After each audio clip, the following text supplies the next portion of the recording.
Over the past 2 years, one of the greatest things that's happened to the VINwiki channel has been the arrival of Christopher Michaels. He's got some amazing stories, and today we've compiled his top 10. And I have to thank Auto Tempest not only for sponsoring Car Trek, our 6th series just finished airing on Tavares' channel, but also for supporting this month of VINwiki Car Stories. Their motto is all the cars, one search, and they allow you to search all the major car listing sites at the same time. So honestly, click right now on the link in the description below. You're supporting them, allows them to keep supporting us, and it makes the whole world go round, and we have an awful lot of fun because of it. So thank you and thank them. Please enjoy today Christopher Michaels' top 10 VINwiki Car Stories.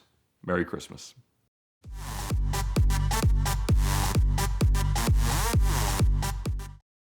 She steps out of the car and she's covered in blood.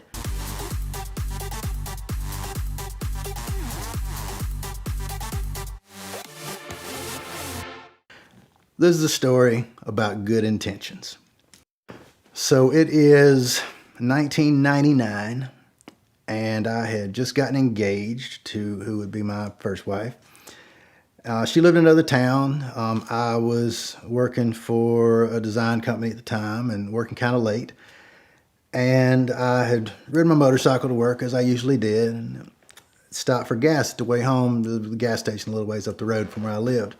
So I'm pumping gas, and this red Porsche 944 pulls in. It's like a Jake and 16 candles, you know, the red with the black wheels on it. And, you know, not a rare car to see, but it's a Porsche. It's always exciting. So I'm like, oh, the car pulls up, and a, you know, pretty attractive lady gets out. And I'm probably 20, I think I was 24 at the time. She was probably maybe 10 years older than me, but, you know, very attractive. And she gets out, and I'm finishing up pumping gas in my bike. And she puts some gas in the Porsche, and she steps over and she said, "Excuse me, do you know much about cars?" And being a car guy, that's like the dream question. You know, of course I do. So she said, "Well, will you look at my tires and tell me if you think they're getting bald?" Okay. So I look, and they were worn. They certainly weren't gone. One of them, there's obviously an alignment issue on one of them. But I said, "Well, you need to get your alignment checked. That one's a little off, but I think they'll last." And she said, "Well, you know, I've been telling my husband that I needed new tires. I want to go see my mom in a month or so, and I don't want to make the trip on these old tires, but he just said they're still good, and I just don't think they're good. And do you know how to like scratch off the tires, like spin the tires on a car?" I was like, "Yeah, of course." She said, "Well, would you, like, I'm gonna be weird, but like, do you think, could you like finish these tires off so he'll have to get me new ones before I go see my mom?" I'm looking around for the cameras at this point. I'm thinking, like, you know, my girlfriend put you up to this? Is there like is this like one of those reality shows? Like, this just doesn't happen. But sure enough, there's this pretty girl with a Porsche asking me if I'll trash the tires. And I was like, okay. So I push my bike off to the side and get in the Porsche, and I'm just thinking, like, wow, this is, you know, I can't believe this is happening here. This seems very suspicious, but I'm going to go with it because this just doesn't happen every day. You know, it's a manual transmission, and it's a 944. It's not the fastest Porsche ever, but it's a great little car. I'd never driven one before, but I've been, you know, I'd raced some cars before. I grew up racing and drag racing. I'd done some performance driving here and there, and I'm, you know, sure I can do this. So we peel out, and there was like an industrial area not too far away. It was the Zoom Bait Company, actually, in Athens, Georgia. And so we go out there, and I'm like, "You're sure, right? This is what you want?" She's like, "Yep, roast them." I'm like, okay. So just, you know, redline the engine, dump the clutch, just peel out. You know, we're just doing donuts and just hooning this thing around. Like, this is, you know, Ken Block was probably 10 years old at this point, but this is like a gymkhana video. I mean, we are just killing the tires in this thing. I'm having the best time, just circling the building and just, you know, spin it out, dumping the clutch, going backwards, just tires rolling off everywhere. And she's having a great time as we were trashing the tires. She's giggling, she's squealing, she's got the window down, just hanging her head out. She's having the greatest time. We are doing donuts and reverse 180s and every gymkhana move that there is in this little car. And she's having the grandest time, just kicking her feet like a joyful child. And it was really exciting to share that with somebody, really, because usually when you're trashing a car, it's either your car or it's somebody's car that's not going to be happy about it. But it was the most amazing experience to destroy a set of tires on a Porsche with the owner so gleefully riding along shotgun. I mean, we stop and I get out at one point to check my progress. I mean, there's just smoke rolling off. They're blistered. There's chunks of rubber coming out. These things are toast. I'm like, Now I'm actually worried, like, are we going to make it back to the gas station? I was like, okay, well, if your husband doesn't think you need new tires now, he never will. So we go back to the gas station. I said, thanks, that was a lot of fun. She said, thanks a lot, you've been a big help. And she drove away. And I think, wow, that was really weird. Okay. I go back home and I told my friend about it the next day. Oh, the craziest thing happened. So a couple of weeks go by and I've kind of not forgotten about this, but it's probably 1 o'clock in the morning. And again, this is 1999. I don't have a cell phone. Let's look at the old landline phone. My phone rings at like 1 o'clock in the morning.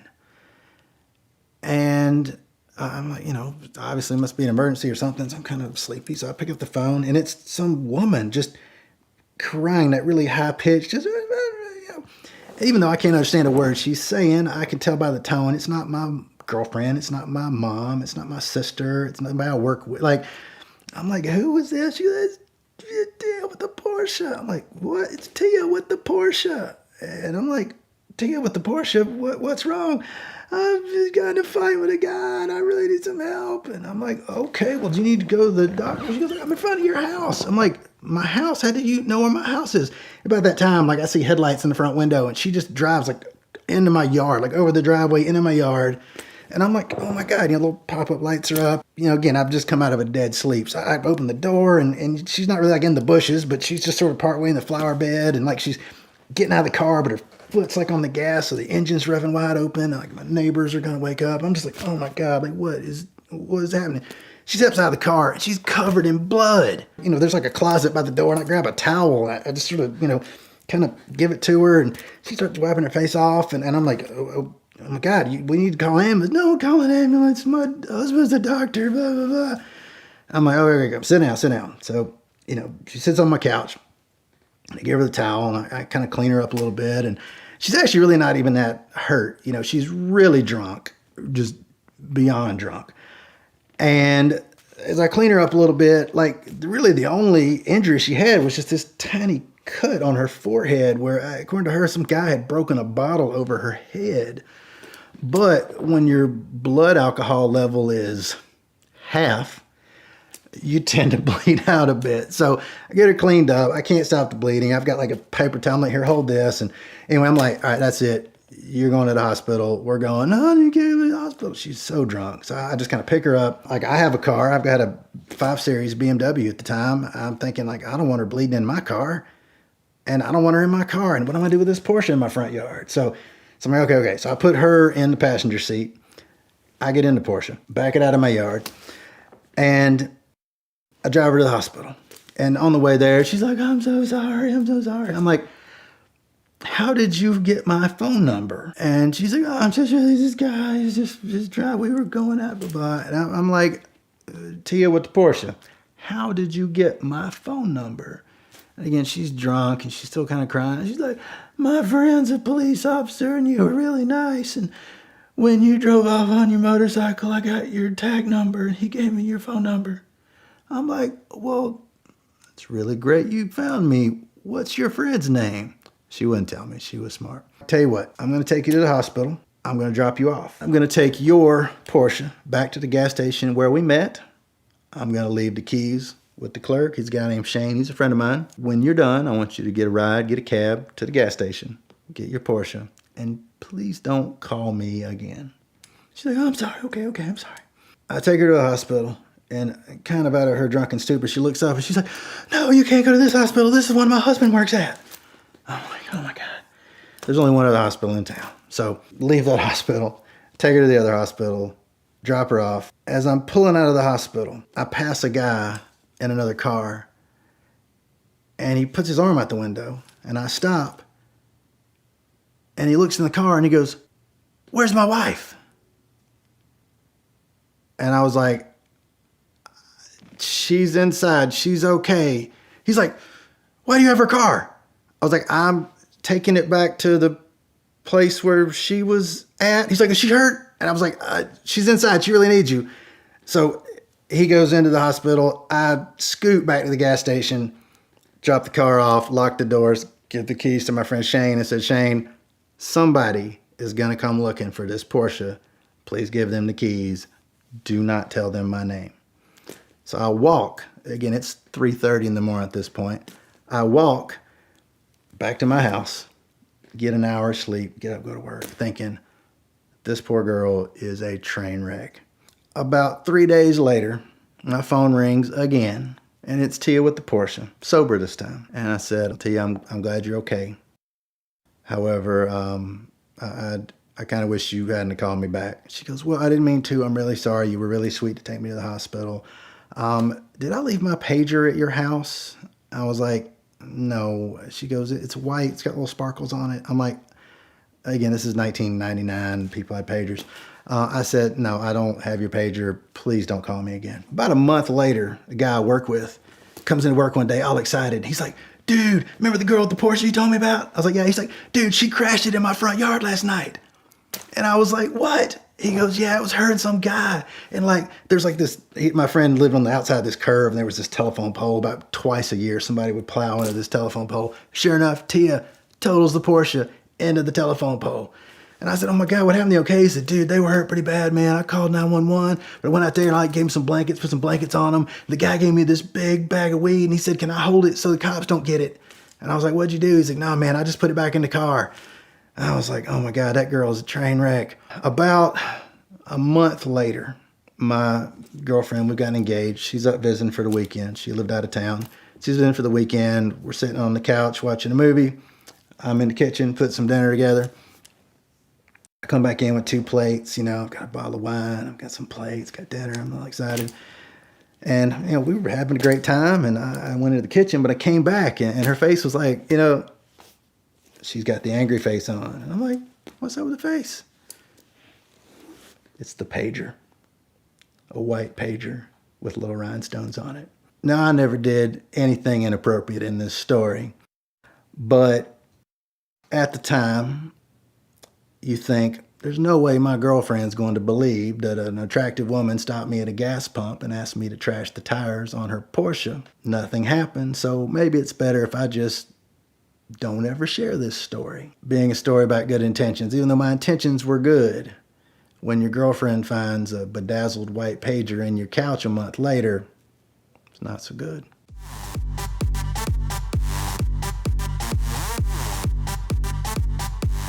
Anybody down this hill, get out of the way. I'm coming down. I can't stop.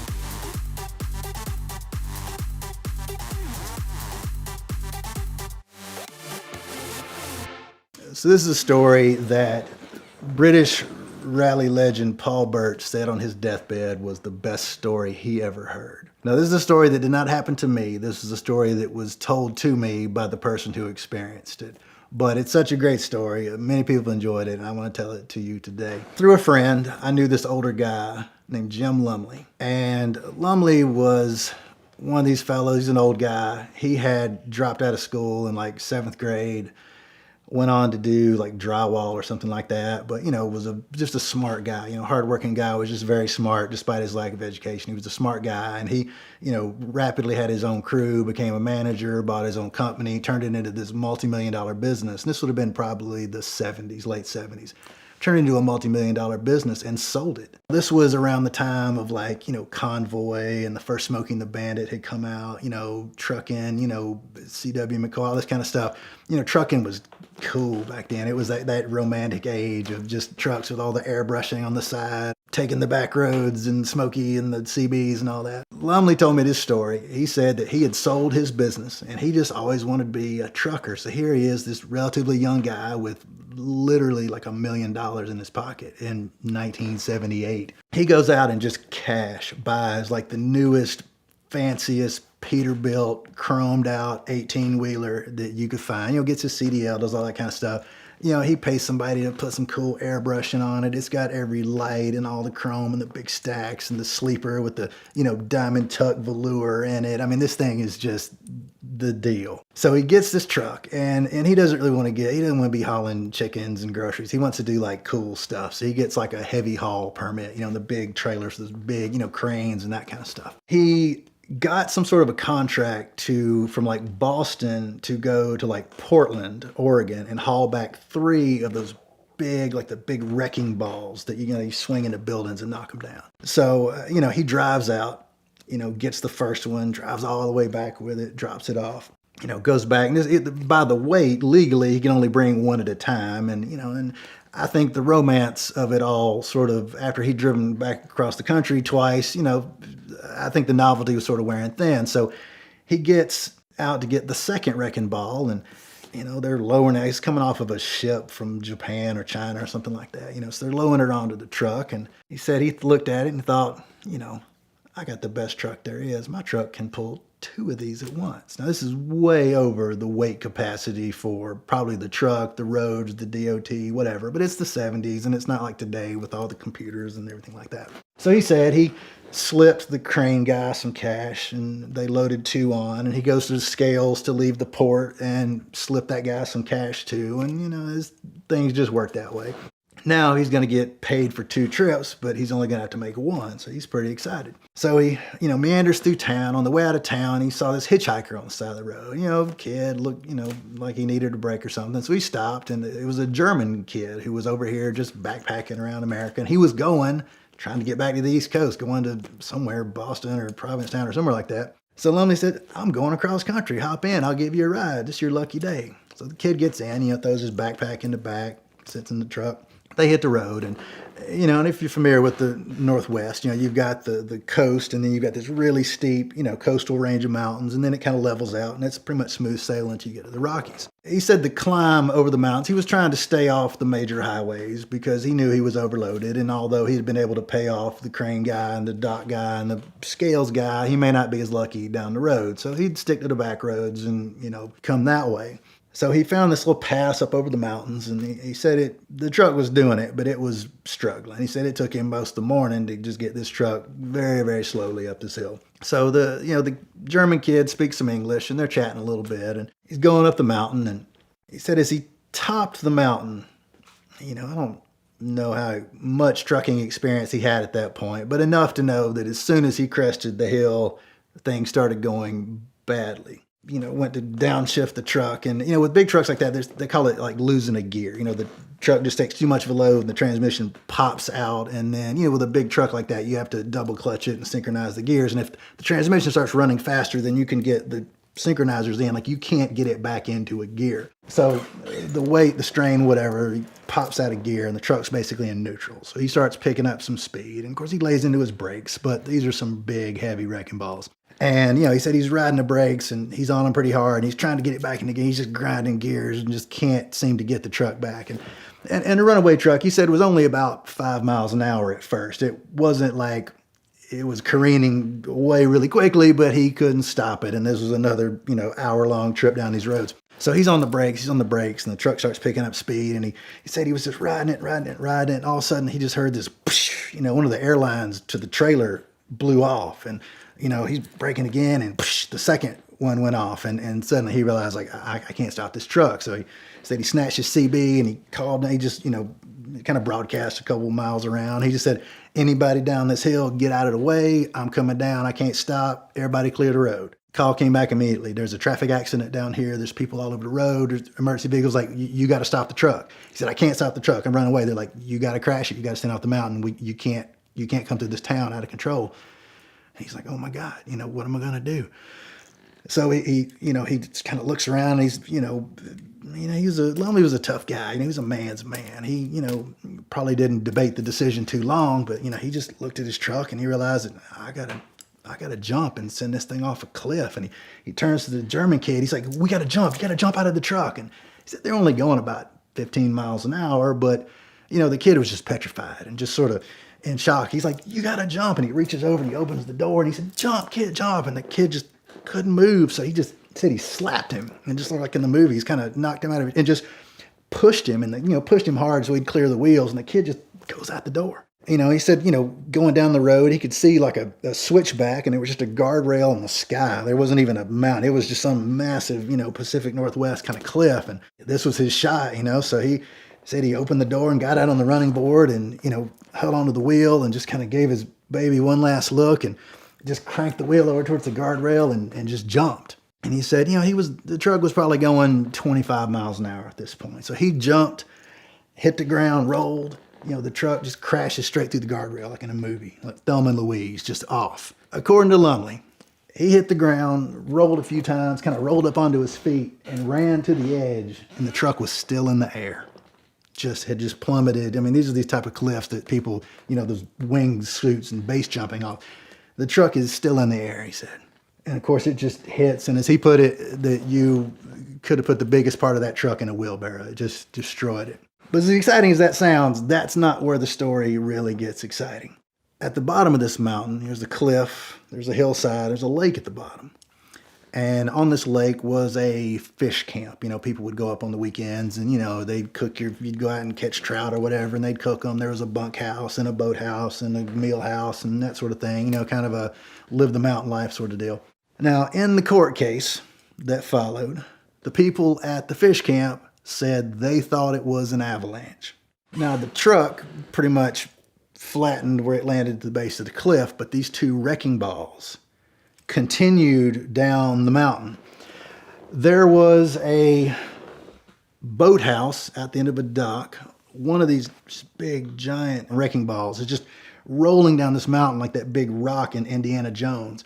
Miraculously, nobody was hurt. Wrecking ball number 1 went between the bunkhouse and the chow house and just went right out the boat dock, destroyed the dock, the boathouse, and all the little fishing boats that were in it. The other wrecking ball just went right through the camp kitchen building, which thankfully nobody was in, just obliterates it.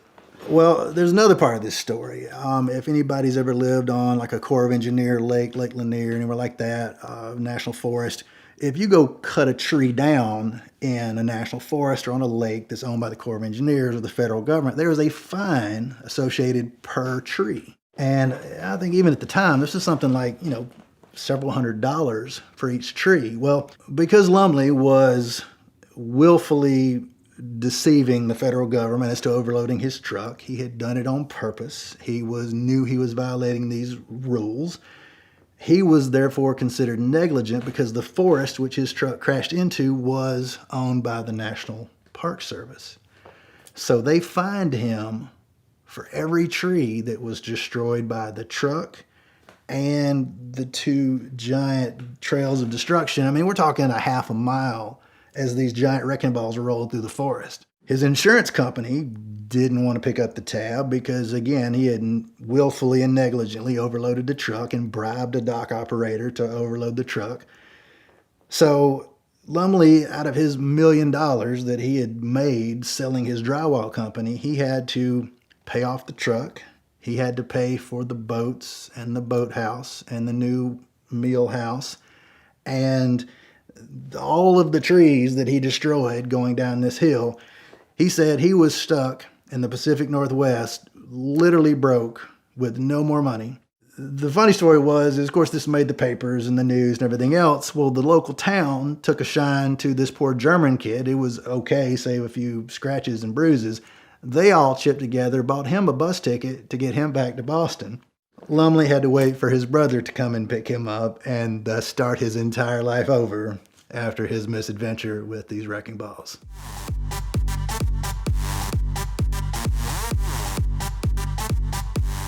His white uniform caught that mirror and just cartwheeled him down the side of my car.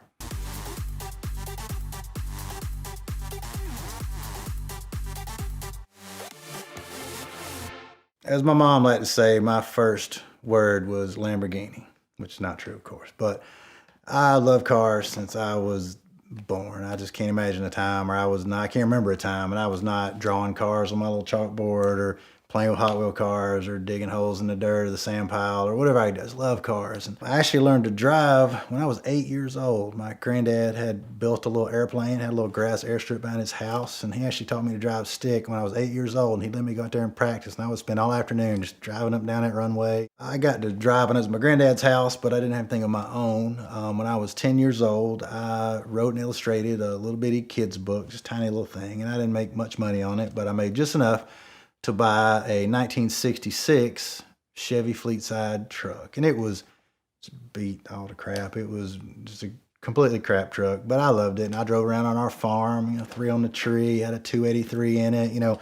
The mufflers had just rusted off of it. And I just drove that thing. I did taught myself to do every Dukes of Hazzard, Smoking the Bandit move you could think of. Just skidding around the barn and reverse 180s and jumped it. And even laid it over on its side one time trying to do that two-wheel side wheelie thing. I didn't understand about locking differentials at the time. So, of course, I got up on two wheels and all the power just went to the uphill wheel and I couldn't power out of it and flopped it over. But, we pulled it back over on a tractor and kept it going. It was so beat up you couldn't even tell. So, my early love affair with cars led me to buy my first car at age 15.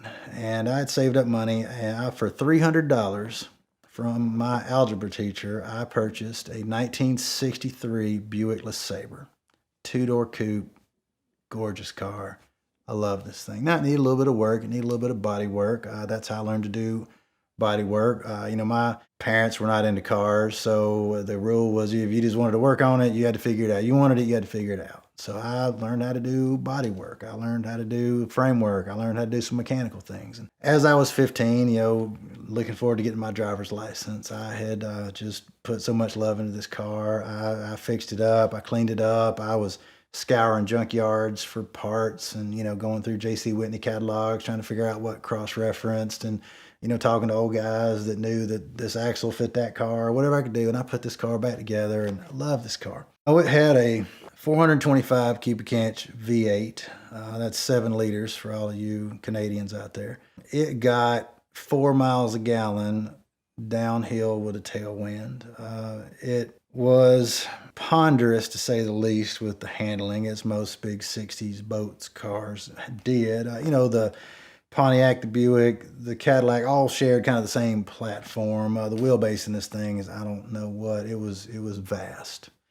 But I loved it. It had fins, it was fast, it made the most glorious sound when you put your foot in it. I loved this car. In my efforts to drive it, I had focused more on the mechanical aspects of this car than the paint. So I did not quite yet have a paint job on it. It was originally gold, and I'd done a lot of body work with brown primer. So it kind of resembled sort of a Desert Storm camouflage pattern on it. Not wishing it to, but that's the way it turned out. I was planning on painting it this beautiful off-white color, had white wall tires. I had some saber spoke hubcaps on it from an earlier model. I drew pictures of this car all the time. I've got a few of them to this day. I would just sit around and draw it in class. It was my first love. This car got me in some trouble at times, being in a small town. When the police pull you over, it was often, when I see your mom at church, I'm going to tell her what you were doing. So I didn't really get any real tickets or anything like that. The girls in my school, however, did not share my appreciation for classic American cars. So it was not very successful in landing me a date, but I love driving it nonetheless. I had my upside down 96 Rock tag. For all of y'all not from Atlanta, for all the worldwide VINwiki viewers, there was this fantastic classic rock radio station in Atlanta called 96 Rock, and we all had a 96 Rock license plate, but you flipped it upside down because it still said 96. And everybody had those. So I love that car. That car, however, met an untimely end. So I am 16 years old at this time. I'm a 10th grader in high school, and I'm driving my Buick around. Like everybody else around there, I was a country kid with a Southern accent. As the late great comedian Ralphie May said, being a Southern man, I feel a need to be an ambassador for my accent. And what, of course, he means is that, just because you may talk with a Southern accent, it does not mean that you are uneducated. It does not mean that you are unaware of the workings of the world. And it does not mean that you carry the burden of prejudice on your shoulders, prejudice against people of different colors or different creeds or different religions or different persuasions. But one afternoon, driving my Buick, I found myself confronted by a man whose narrow shoulders were burdened by those very same prejudices. I pulled up to a four-way stop, and the Ku Klux Klan was standing there taking donations. Now, they did exist in this area of the country. Again, this was 30 years ago. If you've ever pulled up to an intersection and seen the Shriners, for example, taking up money with the little buckets for hospitals or whatnot, it's a very good thing. This particular intersection, these fellas were standing there taking up money for their own cause, a cause which I did not support in any way. So it's a big country four-way stop. and they're just kind of making their rounds. Now, they don't have the scary face mask down. They have that pinned up. They still got the hat with the little pajamas and everything. And, I'm sitting there in the car, and I'm waiting my turn at the four-way stop. And the guy, looks over at me, and he sees a kid in the car and just assumes, I guess, I'm sympathetic to his cause. So he's about 20 feet away, and he starts walking my way, and he kind of holds the bucket out, and he's like, bucket. And I was like, He was like, bucket. I was like, no. And he's almost to the corner of my car, and he was like, bucket, boy. And I was like, and I flipped him off. Well, he kicked my car. Well, it was my turn at the stop sign. The moment he kicked my car, I've had enough of this. So I put my foot at the floor, and as a big 380 horsepower V8 tends to do, tires lit up, rear end stepped out a bit. The Buicks, at the time, the rearview mirrors are kind of out on the front of the doors, right by the fenders. And as I went past him, I certainly did not try to run him over. He and many of his compatriots are scattered around the intersections. Nobody directly in front of me. I'm not trying to run any of these guys over, but I'm done dealing with this exchange. Well, as I went past him, kind of like the Blues Brothers with the Nazis, I went past him. They start to jump out of the way. Well, his big old sleeve and his pajamas, his white uniform, caught that mirror and just cartwheeled him down the side of my car.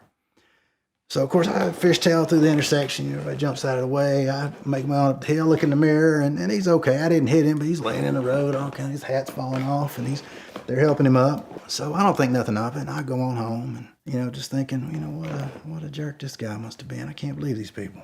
Well, being 16, however, you don't have the best sense of consequence. You don't have the best sense to think that in a town of probably 1,500 people driving a golden primer camouflage 63 Buick LeSabre with white walls, you're not the most anonymous person around here. Somebody's going to see you again.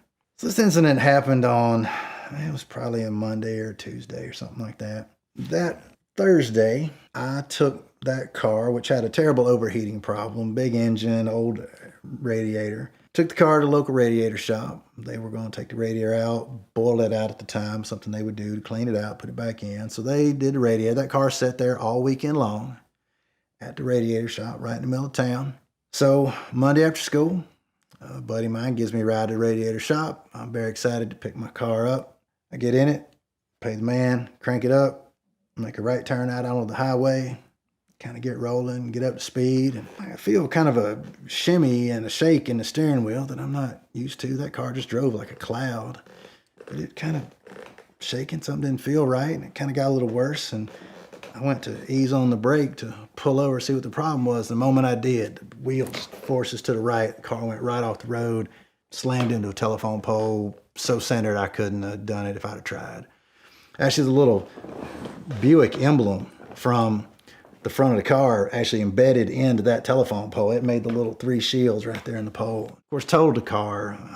I wasn't hurt badly, but I was injured. I jammed my ankles up, tore my thumbs up on the steering wheel. I got some teeth knocked out. I was banged up a little bit, but I was okay. And again, being a small town, there was a man in my church named Carl. Carl drove a tow truck. Carl happened to just come upon the scene about the time a police car was getting there. And so he did me a favor, and he hooked the car up, and he pulled it, hooked it up, pulled off the telephone pole, and the front wheels were just wobbling and going like a shopping cart all crazy. And he looks underneath it, and he points at the tie rod end, that makes the two wheels turn together. That tie rod end had been hacksawed almost all the way through. Now, I don't have any proof. I'm not going to say publicly that anybody involved did something, but it's not like somebody tried to get me because I didn't let them cheat off me on a science test, or I stole somebody's girlfriend at the time. Many years later, though, I was driving past a parking lot, and I saw a car just like it, same year, 63 Buick LeSabre, about the same condition mine was in, primer, need a little bit of chrome. I pulled over. I just waited until the owner came out. It was this younger guy, and he came out, and he was about my age, I guess, at the time, and it had been his granddad's car, and he was restoring it, and I just got out my checkbook, and I just said, "How much do you want for this car?" He didn't want to sell it, and I started making offers that I probably couldn't even afford it, and he never would. He had the same love affair with his 63 LeSabre that I had with mine, and it's on my bucket list of cars. I mean, the one I had, there was no saving it, and it went off to the crusher. But someday I'm going to find another one, and I will perhaps be a little more careful about what stop signs I stop at.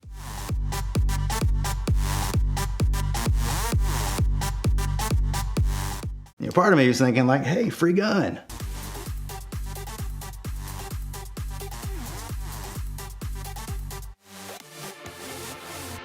Being car people, most of us have aspired to own cars that are interesting or exciting or compelling to us. It's always a delight and a compliment when someone else finds your particular vehicle exciting or interesting or compelling. However, sometimes there are people who decide they would rather just take it from you by force. Chronologically speaking, the first time it happened, I was back in high school. This is in about 1990, 1991. I'm a sophomore in high school, maybe a junior in high school. I'd been out on a date that night. I was going back home. It's probably 1 o'clock in the morning. That was my curfew at the time. Near where I lived, there was a lot of mountain roads, and there was this one particular mountain where you just kind of got a long running start. You went up over the hill like a roller coaster, and at the very top you could see for miles. You went back down, and I lived not too far away from there. At the very, very top of that hill, there was a little dirt road that went a little bit further up the mountain to this old fire tower up the top. And I'm driving my truck home, and as I'm cresting the hill, I see 3 guys standing in the road, and they're kind of waving their arms a little frantically. As I'm going over the hill, their car is like backed kind of up this incline, like they're backing up into the road that goes to the fire tower.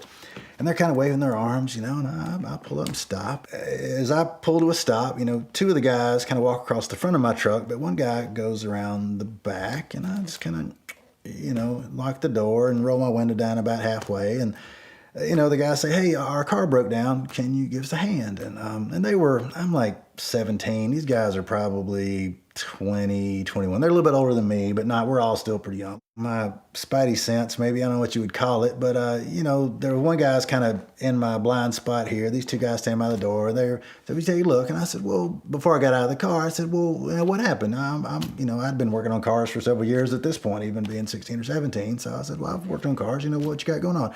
They're like, well, can you just have a look? And I said, well, yeah, but just give me some clues. He said, well, we're driving. I think that the battery or something's wrong with the battery. And I said, well, if we're driving, your battery, the car ran off the alternator. If your battery's bad, you'd have been fine until you tried to start it again. They're like, oh, I'm sorry, it was the alternator. The alternator went bad. And I said, well, if the alternator went bad, you would have run out of juice. How did you back it up? And right when I said that, the guy went for the door handle. And of course, the door was locked. I hit the gas, peeled off, and got away. And again, nothing crazy. It wasn't a crazy moment, but it was just a little bit of that car guy mechanical knowledge, kind of picking apart the clues, like their story just didn't match up, and the body language, why is this guy back here? Why aren't they all just, usually there's like one guy doing the talking, these guys would be sitting on the hood of the car. It just seemed sketchy. Several years later, I was on a motorcycle trip out west, and I was in a pretty remote part of Southern California. This is in like 2000 or so. It's kind of before Google Maps and GPS and stuff like that. We're still using the old school paper maps. And at one point I was kind of going down the Central Valley of California, and I was hoping to get over to the coast, and I was at a truck stop, and I just stopped a trucker actually. Said, hey, he looked like he's local route, had a produce truck. And I said, if any of these roads are passable to get over to the coastline? And the guy kind of looked down. He said, honestly, you don't need to go up those roads. And I said, well, are they rough pavement or something like that? I was on a big cruiser. But he said, no, it's not the pavement. He said, we're out here in the middle of nowhere. He said, there's not really a lot of law enforcement out there, and there's a lot of people on these back roads. They just are going to want to stop you and see what you got, and it's not safe, so stay on the main roads. I was like, wow, thank you. I had no clue. So I go a little bit further south, and I looked on the map. There was a main road going over the coast. So I decided I'll just stay on the highway. So I go a little farther south, and I'm getting low on fuel, and I see a sign for a gas station off the highway, and I see the little light up on kind of a hill. So I get off the road. It's a gravel road up the highway. I go up the hill, and it was a gas station. It was, in the past tense. The entire building had just been turned into Swiss cheese by what looked like automatic weapons fire. The light I saw was actually the light on like the old payphone booths back then, and the phone was missing, but the little light was still on. There were actually 2 donkeys standing in where like the car would have been in the sole service station. So obviously no gas to get there. So I get back on the road, drive a little bit farther south. I needed to look at my map again, and the only street light around was at one of the little pull-offs. Out west they get a lot of flash flood. So any place that there's an old creek bed, they tend to put a street light there so you can see if there's any water. So I pull off the highway kind of down into this little wash bed to be under the light, and I get my map out, and I'm looking at my map, and it's already dark at this point. It's probably 8, 9 o'clock at night. I'm looking at my map, and I see some movement out of the corner of my eye, and the desert gets very cold at night. It might be 100 degrees in the daytime, but there's no humidity to hold the heat. So the second the sun goes down, it's now 45. And I look down, and probably the most beautiful California king snake I've ever seen. Just this beautiful kind of creamy yellow color with this sort of rusty orange. And must have just been laying there when I stopped, and he wasn't looking for trouble. He just kind of had his chin up on my boot, and he was just sort of soaking up some heat off the exhaust pipes on the bike. I was like, oh wow, that's pretty cool. And they're not poisonous or anything. So I checked him out for a minute. That was kind of neat. And I checked my map again to see if I was going to possibly make where I was trying to get some gas. So I put the map up and I go on the road again, and I come across another sort of what looks to be like a settlement, and I see a couple of cars outside this building. I pull up, and a very, very pretty Latino girl comes out, and she says, "Hey, great to see you. What can we do for you?" And I said, "Honestly, I'm just looking for some gas. Is there a gas station? Anybody got a gas can and around, something like that?" And she goes, "Well, we have lots of great things inside. Would you like to come in?" And I was like, "No, I'm really just looking for some gas, some gasolina." And she says, she kind of looks sort of nervous, and she's like, "Thanks for coming. We'd love to see you. You'd love to, glad you're here. Would you come inside?" And I said, "Do you speak English?"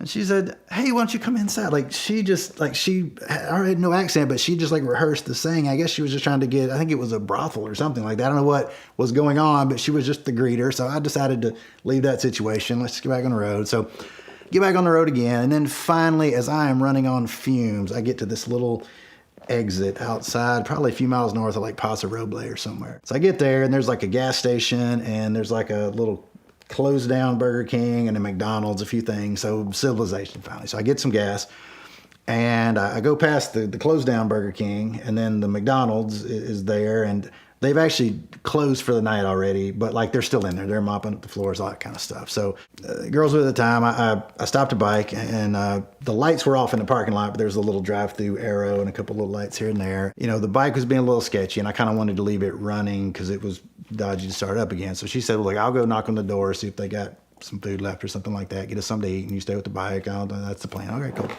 So I'm sitting there with the bike, and she goes up, and as she knocks on the door, as she's walking up there, 2 employees are going to leave for the night, and the manager kind of comes to the door, and he looks around, and he unlocks the door, and they both run to their cars and get in and take off. And I was like, wow, they must have a hot date or something like that. And so she gets to the door about the same time, and she knocks on the door, and same thing, the manager's looking around behind her, really, really sketchy. And whatever she says, it's cool. She steps inside, he locks the door back. So I'm just waiting by the bike, and about that time, this old beat up Mustang comes just sort of rumbling by, the exhaust is off on it, just kind of blah, blah, blah, blah, blah, kind of idle by. And there's 3 guys in there that look pretty serious guys, and they kind of eyeball me and kind of look me up. And the bike I had at the time, I'd done a custom flame job on it. It had a lot of chrome, white walls, leather bags, lots of studs on it. It was a really pretty bike. They go around, and so it was gas station, McDonald's, Burger King, and they go around behind this Burger King, and the car never stops, but as they went behind, that little privacy fence they put around the dumpster, as they went past it, I could see the interior light just flick on for a second. The car never stopped, but I could see that interior light, the door open.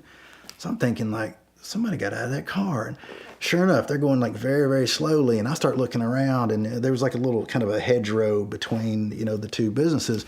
And sure enough, I see a guy, he's crouched down behind these shrubs, and he's coming my way, I'm here, McDonald's is here, Burger King's here. He's going along this hedgerow, coming my way, and there's nothing else around me. This guy's coming for me. I'm like, oh crap, Now about that time, of course, she is coming out of the McDonald's with some food. She doesn't see this guy. I don't know what's about to happen, but they've been eyeballing the bike, and something's going down. So, I just kind of, I did have a gun on me, but they were extremely illegal in California. I didn't really want to flash it or anything like that. I don't want to get in a gunfight or anything. I don't know if that's the situation even. So the guy's coming, so I yelled at her. I'm like, "Stay there." And she's like, "What? I've got food." I'm like, "No, stay." So I just kind of stepped up on the curb to try to be as big as possible. And I just said, "You in the bushes, you right there, I see you. Stand up, stand up." And I'm trying to use my big voice, and he just freezes. I can still see him crouch down. He just freezes. And I was like, "Orange shirt, stand up." And he just suddenly kind of pops up, kind of prairie dogs, like he doesn't know what's going on. And I didn't draw the gun, but I just pulled my jacket out, put my hand, I was like, keep walking. And he just bolts. He runs between me and her, and like the Mustang kind of comes around. He just like jumps into the car, and they just peel out. And I was like, my God. And she comes back. She's like, what's going on? I was like, forget the McDonald's. We're getting out of here. Crisis avoided, but something was going down, and just eyes and ears, just watching. But the scariest moment I ever had, though, of somebody wanting my vehicle happened in Atlanta. This was, again, 20 plus years ago. I had a 5 Series BMW at the time.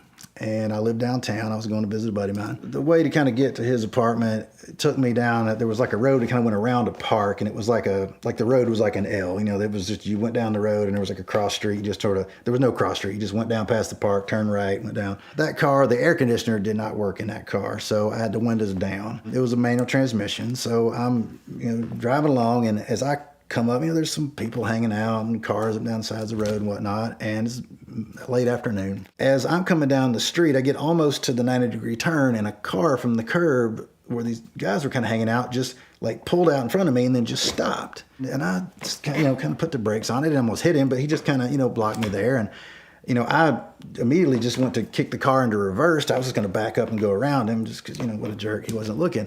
Well, it's second I go to put the car into reverse, this guy, I don't know where he came from, but just loud, angry guy, just pops off the curb. He's just in my face. Just get out of the car. He's yelling. He's waving a gun in my face. I'm like, oh my God. He's like in my window. There's a bunch of other guys standing around. I'm thinking, oh, this is not going well at all.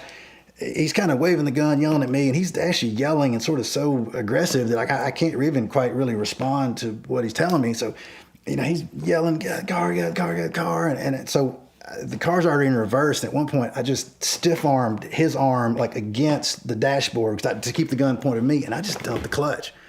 Took off backwards, the classic, Rockford move, neutral with the front around. So I take off backwards. The momentum, he's actually on the hood of the car now, like looking in the windshield at me. His arm is in. He's still got the gun in his hand. He's looking at me through the windshield. I'm looking backwards. There's nobody behind me. It's a one-way street. I go to swing the front end of the car around. He comes off the hood, slung him into a car. Car goes all the way around. I'm facing the wrong way in traffic. Nobody's coming. Again, I just neutral, swing the car around. He flies off. Car straightens out, first gear, peeled out. I'm out of there. I hit the main street, got out of there. Just, oh my God, I'm just panicked. This is just like, 1 minute I'm going to my friend's house. A minute later, there's a dude in my hood. There's a gun. It's crazy. I get going down the road. I'm thinking, okay, what do I do? Do I call the police? He didn't get my car. What's going on? I'm just like, I'm not, the guy, I slung him into a car hard, but I don't care. It's on you. I look down. The gun is in my floorboard. It's a Glock handgun in my floorboard. I'm thinking, like, crap, what do I do with this? Part of me was thinking, like, hey, free gun. But then the other part of me is like, it's like the two little, the good one and the bad one. The bad one's like, hey, free gun. But the good one's like, if that gun was used in a crime or something, now you have it, and that's gonna, let's don't just in some bizarre circumstance you ever get landed this gun. So went to the police station, gave them the gun, filed a report. And of course, nothing ever happened on it. These were just 3 times when, some vehicle that I was very proud of to own, somebody decided they wanted to take it from me. And it didn't work out in any case, but I'm thankful that I'm still here and I was able to dispose of those 3 vehicles in the manner that I saw fit rather than handing them over to somebody else who thought they might take them by force.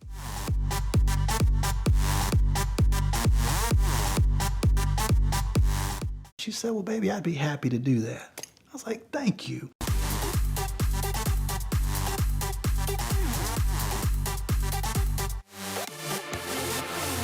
I'm living in Athens, Georgia after college. I'm working as an artist. I'm having a great time. I liked Athens a lot because it was full of a lot of colorful, interesting people. It was a very small town that still had sort of a microcosm of all the ingredients of a big town. We had a few prostitutes and a few drug dealers and a few homeless people. I was married to somebody at the time who had worked in an emergency room. A lot of my social group were ER people. I also knew a lot of law enforcement people. So I sort of knew the names of some of these people, a little bit of their backstory. And they got this sort of almost like a cryptozoological type of quality to them. Like you'd go meet your friend for dinner, and you would say, "Hey, Jazzy Day tried to shake me down for some cash today," or "I saw homeless Jedi out on the east side of town. How did he get out there?" Or "I saw Diamond again working the gas station." So we'd have these little spottings of these people, and they were sort of like little celebrities. And and I don't, judge anybody by how they make their living. And, everybody, regardless of what they do for a living, I think are at heart good people. So I was driving a 1980 International Scout. I still have this truck.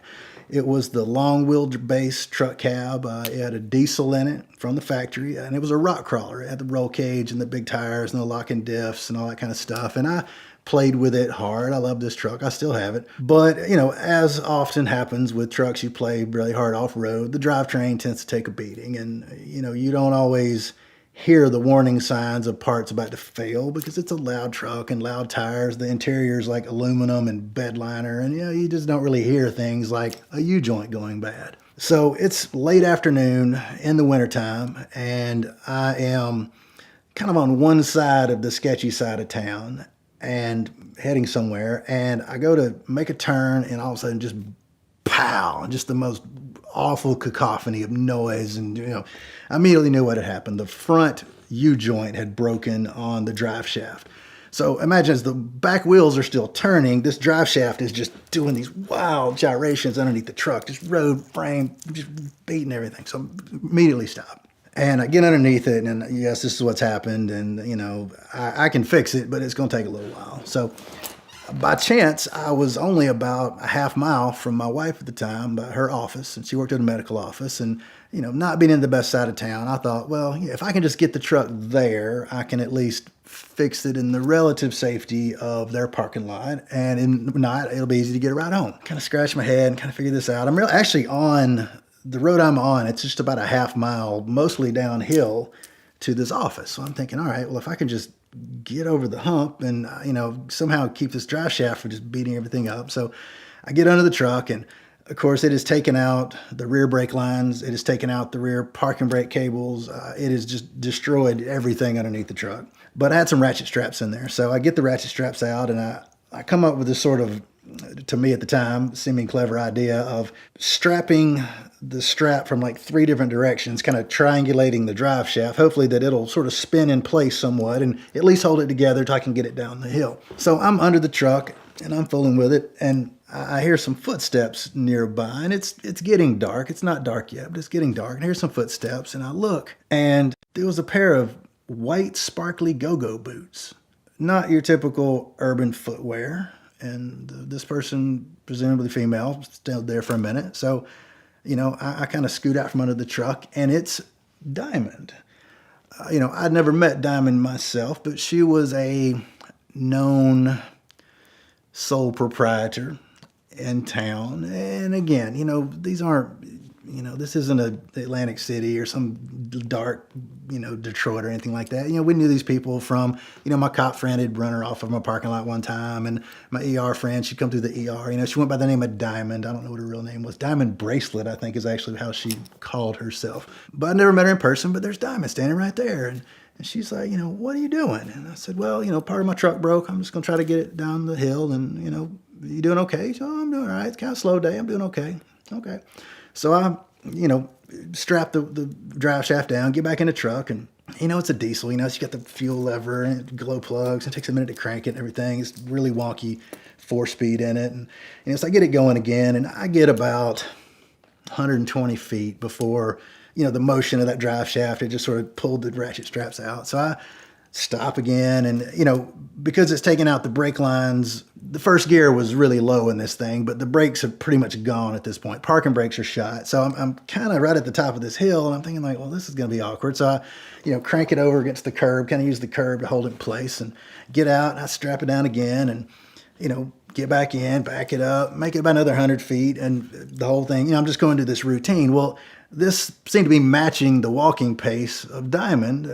Each time I get out, she just seems to be right next to the truck. And probably the polite thing would have done to offer her a ride, but that seemed like that might be a little sketchy to put a known prostitute in your car. So I just let her keep walking. And about the third time, I'm under the truck again, fooling with the ratchet straps. And this Scout, I used it off-road, but I like to take road trips. And this is sort of an overland type truck. It had a roof tent on it, had a snorkel. The rear bed was sort of covered in with a sort of a cage with sort of a tarp over it. And this was been about 2007, 2008. And I'm kind of getting up under the truck, dusting myself off. And she's looking at the truck just real thoughtfully, kind of scratching her chin. And she said, "This looks like Crocodile Hunter's truck." And that tickled me a lot. And I was actually sort of flattered because he drove this really great Nissan Patrol. I actually had the same diesel in my Scout that was in his Patrol and the same snorkel. And I was sort of flattered because he's a cool guy and he had this great truck. He was doing all these adventures around. So I was sort of flattered by that. I get going again, and now I'm kind of going on the downhill, and the curb has sort of, graduated down to just really grass now. There's really nothing to... I could just stop the truck in gear, but I didn't really quite trust first gear to hold this thing on the hill. And, we get to sort of the fourth stop, and Diamond's walking along, and she, in conversation, said she was just sort of heading home. It was a slow day. And I said, "Well, where's home?" "Oh, I live down by this street here," kind of basically where I was going. After about the fourth iteration, she says, "Can I help you somehow?" And I said, "Well, Miss Diamond," and I'm 30 probably at this time, early 30s. Diamond probably wasn't much older than me, but, as you would say in the used car business, those were city miles. And I'm somehow trying to distance myself from the sales side of thing. And to her credit, she was not trying to sell me her services in any way. She was really just being a kind of a nice little companion as I went down this street. But somehow calling her like Miss Diamond seemed to kind of put me in this sort of like separate, like I'm sort of the kid, like you would refer to your school teacher, your Sunday school teacher, going, "Miss so-and-so." Like we're just distancing we're not two adults here. Like I'm just some boy, some neophyte, some kid. She said, "Well, can I help you somehow?" And I thought about it for a moment. I said, "Well, Miss Diamond, actually you can." I had those yellow plastic wheel chocks in the back of the truck. And I used them for off-road. If I was like winching somebody out of a hole or something, I would put them under the front wheels. Or if I ever had to park on a hill on a trail ride, a lot of times, somebody will break something and we're all sitting on a mountainside. And they were just sort of a nice reassurance. So, having to get out and pull against the curb and put in the truck and shut it off and crank it up was just getting really tedious. It was getting dark. And I said, "Well, Miss Diamond, since we're going the same direction, each time I stop, if you would put these wheel chocks under my front wheels, that would really help me a lot." She said, "Well, baby, I'd be happy to do that." I was like, "Thank you." So I give her the wheel chocks. So we do this for about 2/3 of a mile, all the way down this hill. And she's just delightful. She's just walking down the street with these two wheel chocks. And every time I'd stop, she would bend over and put them in front. And I would get out and tighten the straps again. The draft shaft would make it about another 10, 15 revolutions. I'd stop again. And we just work this little rhythm out as we go down the hill. And we get to the parking lot where my wife works, and I said, "Well, I'm good now. Thank you so much." She said, "I'm happy to help you. I just live right up there. I'm going home for the night." And, part of me, like I wanted to thank her some way. Like maybe I should give her some money, pay her, do something. But then it occurred to me that me giving money to a known prostitute in the parking lot of my wife at the time, in her parking lot, probably not a good idea. So I just thanked her profusely, and she walked away, and I proceeded to work on the truck. And, the drive shaft didn't have the big yoke. She had to press it out. So I had the tools, big drift punch and all that. And I, get it fixed and, get the truck home. And, it was maybe a year later, and I'm at a restaurant. It's kind of a sort of buffet kind of place up the road. And I'm up there at lunch, and behind me in line is Diamond.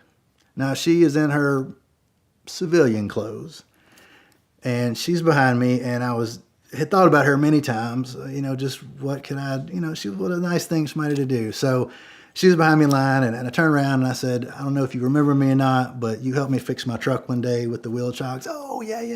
That's great." So I paid for her dinner, and parted ways, never saw her again, but don't judge a book by a cover. People, even if they're drug dealers, even if they're prostitutes, they're still great people, and prostitutes can be roadside assistants.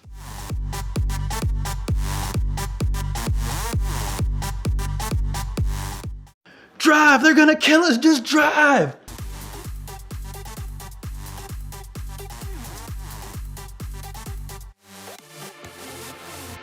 I go off to college at the University of Georgia, and I have sold my truck to help pay for school. I don't have a car. And for a car guy, that's a really gutting sort of thing to have that be such much of your identity and be sort of stripped of that. But I was very excited to have this opportunity to go to art school at the University of Georgia, and was very excited, and whatever sacrifices I had to make. I get to the dorms about a week early, and, as did most of the guys there, and we're all sort of, adults for the first time, set loose on the world. And we're making friends and hanging out. And there was a guy that lived on my hallway named Ryan. And, Ryan and I kind of hit it off right away. We both like girls and just talking. And Ryan was just a cool guy. We were all the same age, but all new in the world. But he just seemed like he had been around it a few times. Like he just knew older kids, and he knew seniors, and he knew girls, and he had just been places and had traveled to a lot of countries. Like he just seemed like the guy that was just more savvy and cooler than the rest of us. And we made a few errands that week, grocery store, going to Walmart to get a toaster, a blanket, or whatever thing, for setting up our little households in our dorms. And Ryan had this car that, for such a cool, savvy guy, this car was just atrocious. It was a 1973 Ford Maverick that was painted like a bass boat glitter, like a big glitter blue, but I think they used a roller. It had purple tinted windows that were mostly bubbled. The front one was clean, but the others were bubbled and kind of hard to see out of. And it was kind of like being in this weird little 70s stained glass church in there. The car had, like the automatic transmission and the 200 cubic inch straight six that Ford was using at the time that had maybe 100 horsepower. I'm pretty sure most of the brakes worked, but really the front right one seemed to do the bulk of the work. So it was sort of a squirrely car to drive. Well, through a couple of discussions, it comes out that I don't have a car. And, Ryan and I have been hanging out a few days, and he did something really cool. He said, you know what? My uncle gave me this car, and I don't really like to be seen in this car. He wasn't a snobby guy. He wasn't ungrateful, but he was really popular with ladies, and he had kind of an image to uphold. And he was sort of dating a girl at the time that had this really cool little BMW 3 Series convertible, and she let him drive that all the time. So the Maverick just sort of set, and that was sort of his point. He said, my uncle gave me this car as a graduation gift to go off to college. And, owns a junkyard. He's kind of a mechanic. When I bring it home, he's going to check it out. And if there's only like 100 miles on it, it's really going to hurt his feelings. So here are the keys to the Maverick. Since you don't have a car, why don't you just treat it like your car? You drive it if you need to. I mean, don't tear it up, don't wreck it, keep gas in it, etc. It needs things fixing on it occasionally, so you're kind of a handy guy. Fix that a little bit and keep the car up. You can use it when you want to. I was like, wow, thanks a lot. That's really amazing. Ron and I hang out. We collect this little group of friends very quickly, and not having a car, I worked out very quickly that the way I would get to drive would be to be the designated driver. Most of the school year has now gone by. Ryan and I and everybody else have been hanging out for 7 or 8 months now. And, Ryan, being the slick, cool guy that he was, he had a friend who had sold some drugs to somebody. Now, Ryan was not a drug dealer at heart. He was a nice guy, but he was a guy that wanted to have more money than he did. I think, saw this other guy and kind of thought that there was some sort of gravitas to him, being the hookup at school. Of course, we all tell him, this is a very bad idea. Don't do this. This is a really, really stupid idea. He's like, yeah, you guys are probably right. So, another month or two goes by. Ryan pops up one day and he says, hey, there's a party down in Macon. My brothers have some friends. They're having a party. Do you want to go down there Saturday? I'm like, yeah, sure. Sounds great. We're in Athens, Georgia in 1993. There's plenty of girls at Georgia, but hey, there's plenty of girls in Macon maybe that haven't shot me down yet. So let's go. So, Saturday night rolls around, and, it's about 2.5, 3 hours to Macon from Athens. And it gets to be about, 5, 6 o'clock. And I'm excited. I'm like, hey, you ready to hit the road? He's like, not yet. It's kind of a later party. We'll go a little while. Okay, cool. Couple hours go by again. It's going to be about 7 o'clock. Hey, it's going to be probably 10 by the time we get there. It's just going to be the ugly girls left over. You sure you don't want to take off? He's like, no, let's wait a little bit later. They like to party late. They only get going until about midnight. I'm like, okay. So we get on the road about 9:30 in the Maverick. At this point in the Maverick, even though he owned it when we went places, like I still sort of drove it. I'm like, like Brad Pitt's character in Once Upon a Time in Hollywood. Like he's DiCaprio, he's the cool guy. I'm just sort of the handyman guy that drives him around. We get to Macon and we're just out in this little duplexes and just sort of the outskirts. And we roll up to this house and it's this little duplex and there's nobody there. There's like one car. And he's like, maybe they're not here yet. I'm gonna go in and check. And I was like, well, okay, I'll come in. He's like, no, stay here. Just leave the car running. I'm like, yeah, but I'd maybe get a snack. He's like, no, we'll go to Waffle Lab. My treat. We'll go to Waffle Lab. Just sit tight. I'm like, okay, all right, fine. We must have missed it. So big deal. I always love a road trip. So I'm sitting in the car. I'm sitting next to this Mustang. And, this is like 1993. This Mustang was, fairly new. It was just those years. It was like the worst of the worst. It was the white on white convertible, the Vanilla Ice one, with the fake painted louvers on the taillights and all the ground effects and the big spoiler on the back. I've never been a big fan of Fox body Mustangs anyway, but this was just the gaudiest, tackiest of that era. So I'm just kind of checking the car out and I'm just sitting in the car, waiting on Ryan to come out and, checking out the Mustang, just sitting there. And Ryan comes out the door and he's kind of in a hurry and he's got this big duffel bag with him. And he hops in the car and he throws the duffel in the back. He's like, yeah, let's get out of here. The party's already gone. I'm sorry, we missed it. Let's get out of here. I'm like, okay, well, there's like anybody in there? Like, you can go use the bathroom, grab snacks, some Doritos or something. Nah, let's just bed. Let's get out of here. Let's go. Okay. Yeah, I'm like, go. Let's move right now. We get out. What's in the duffel bag? He said, some clothes. My brother left some stuff with him. I'm just going to take it back. Okay. Well, there's this sort of the duplex is like on this big, long, straight road with, pine trees and stuff. It's 1 o'clock in the morning. It's a long, long, straight road. So we pull out and, that Maverick didn't do anything quickly. So we're getting up to speed and he's just really squirrely. And for a guy that's normally super cool and calm and collected, Ryan is just kind of like looking out the back window and he kind of touches the duffel bag. And he's just like, I'm like, dude, what's going on? He's like, it's all, we're good. It's good. It's good.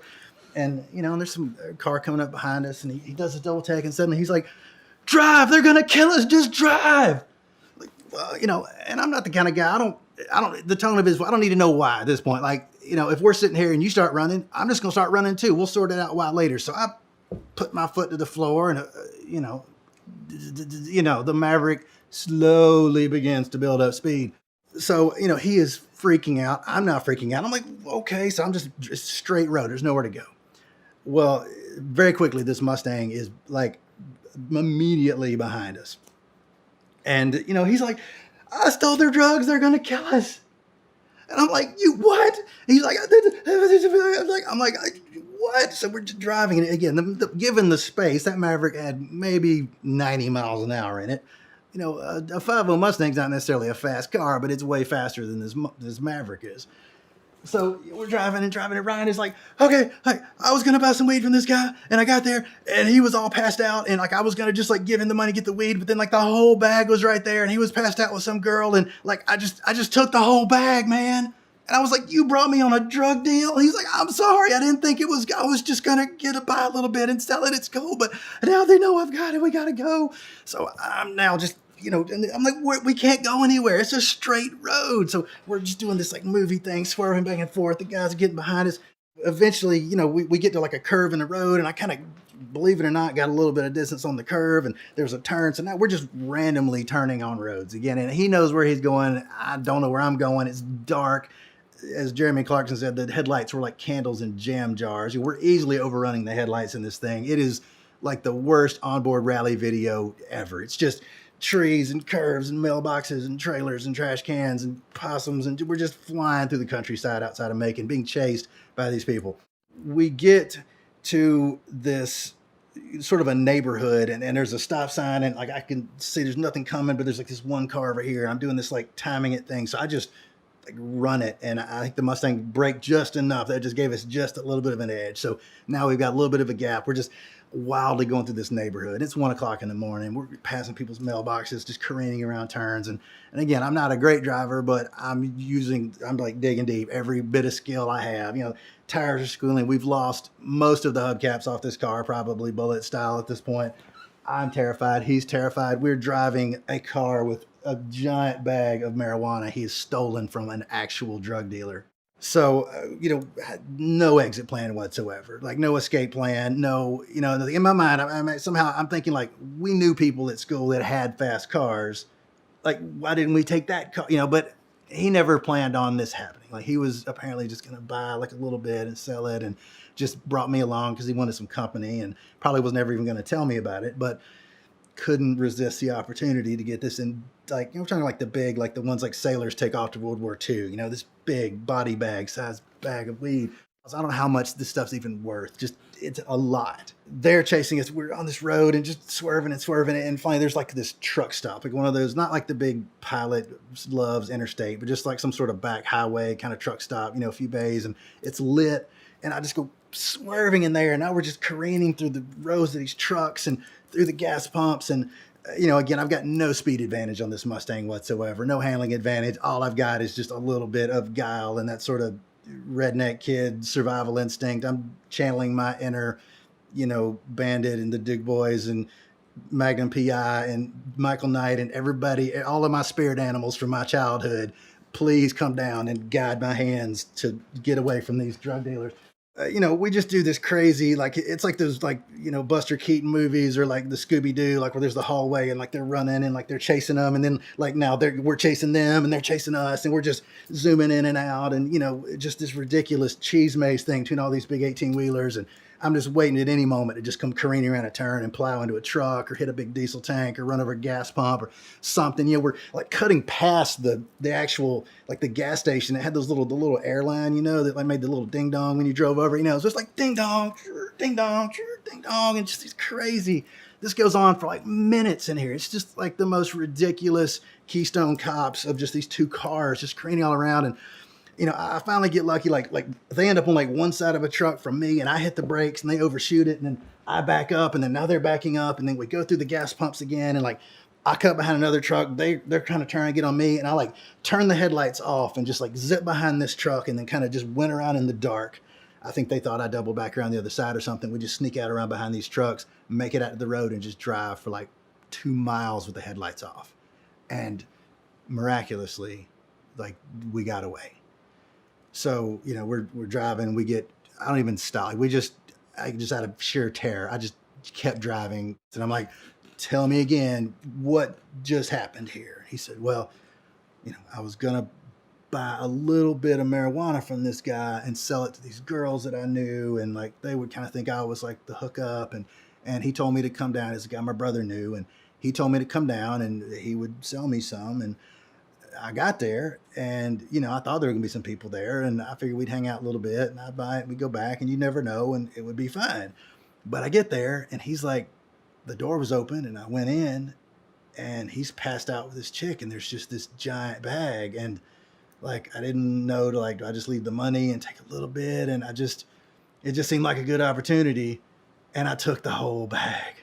And I'm like, so you and I are driving around Middle Georgia in a 1973 Ford Maverick worth as much as your shirt with $60,000 worth of marijuana in the back seat. He's like, yeah. I'm like, we're getting rid of the marijuana. We're not driving back to Athens with this in the car. There's no way I'm driving 3 hours back to Athens in your sketchy car with the one working taillight and the marginal headlights with worth as much as your shirt with $60,000 worth of marijuana in the back seat. It's got to go. He's like, you can't. I'm like, nope. Like, I'm like, I'll get out and walk. You should like hide it in the woods, go back, get it tomorrow, throw it in the river, take it back to the guy, whatever. Like you, me, and this car and this bag of pot, or this equation is not going to work out. One of these things is not going back to Athens with me, and it is that bag of pot. So we agree to pull over, and he stashes it behind a dumpster at this like nursing home on the side. He thought it would be like the least likely place to look for a bag. I don't know. So he stashes it behind a dumpster and said he was going to go back and get it the next day. So we get in the car and we drive back to Athens, and it's a sort of long, quiet ride back. He certainly didn't mean to get me in this situation, and his intentions for a amateur drug dealer started out somewhat innocent, but quickly turned much more serious. So we get back to Athens and I give him the keys back for the Maverick. I was like, Ryan, I've really appreciated driving the Maverick, but perhaps this is better to let's just do our own thing now, and I'll find another way to get around. He went back to get this bag of pot, and being the slick, cool guy that he was, he somehow negotiated returning it to this drug dealer and was thus allowed to live another day.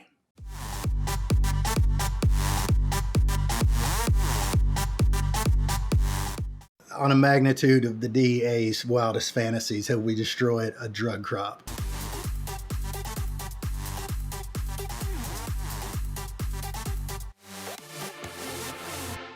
For people who did not grow up in the country, we didn't have bowling alleys and movie theaters, all that sort of thing. So everything we did was outside. It was swimming holes and dirt bikes and four-wheelers and riding horses.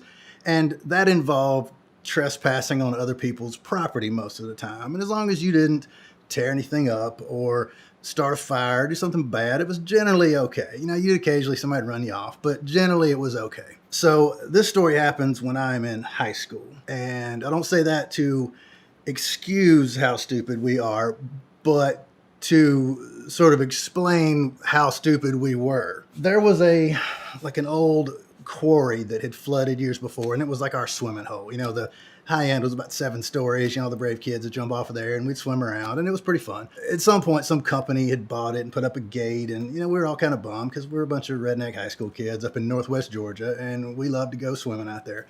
In our amateur cartography skills, we thought we could find a back way into this quarry. So 2 friends of mine and I will probably have to change their names because one of them is in law enforcement now and he probably wouldn't participate in it. Let's call him Justin. And the other guy is Doug. Doug had this little Ford Ranger, probably a mid 80s, just a 4-cylinder, the tiny little 13-inch wheel, just the worst. It was this weird kind of flat burgundy color, single cab, 4-speed, just the worst of the worst. But he had a truck. We thought it was great. So we go and we kind of circle around this plot of probably several hundred, maybe a few thousand acres. And there was this one stretch of road that had a really nice house on it. And, again, we lived in a poor area of the state. Nobody had swimming pools and landscaping, but there was this one house and they had this really nice pool and they were on a river and a pretty big house. And so we were like, wow, what's this guy got going on? Well, right across from him were some fields that looked like they would kind of go back to kind of up this valley to this ore mine. Nobody's around, so we turn into the field road and we drive around it and we get to the back of the field and there's another field and, there's a fence there, but it's obviously the wires have been cut many times and twisted back together. So we untwist them, drive the truck through, twist them back, covering your tracks. And we do this to about 2 or 3 more fields, and we finally get to the back field, and it's on one of those stretches. You ever been doing on the highway and you see all those pine trees that are planted in these really orderly rows, the Forest Service does it, that sort of thing. Well, it was a big plot of those, and they were going in the right direction, so we just sort of drove the truck into between the rows of the trees, and it fit fine, and we're driving, and the weeds are, we're no longer in the field, so the weeds are getting a little deeper, and it gets to the point where they're higher than the hood of the truck, but it's kind of like that scene in Romancing the Stone where they're driving through the cornfield. You can't really see, but we can see the trees, and we know we're not going to hit anything, so we're kind of hee-hee-hee-haws.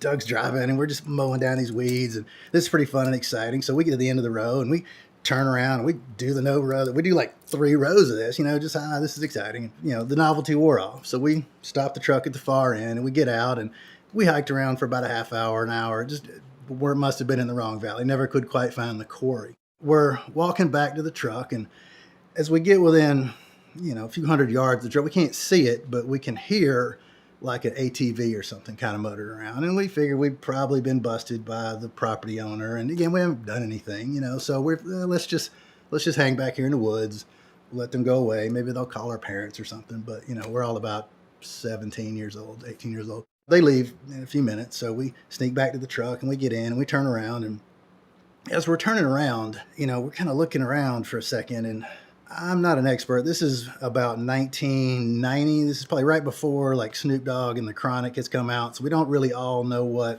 a marijuana leaf looks like.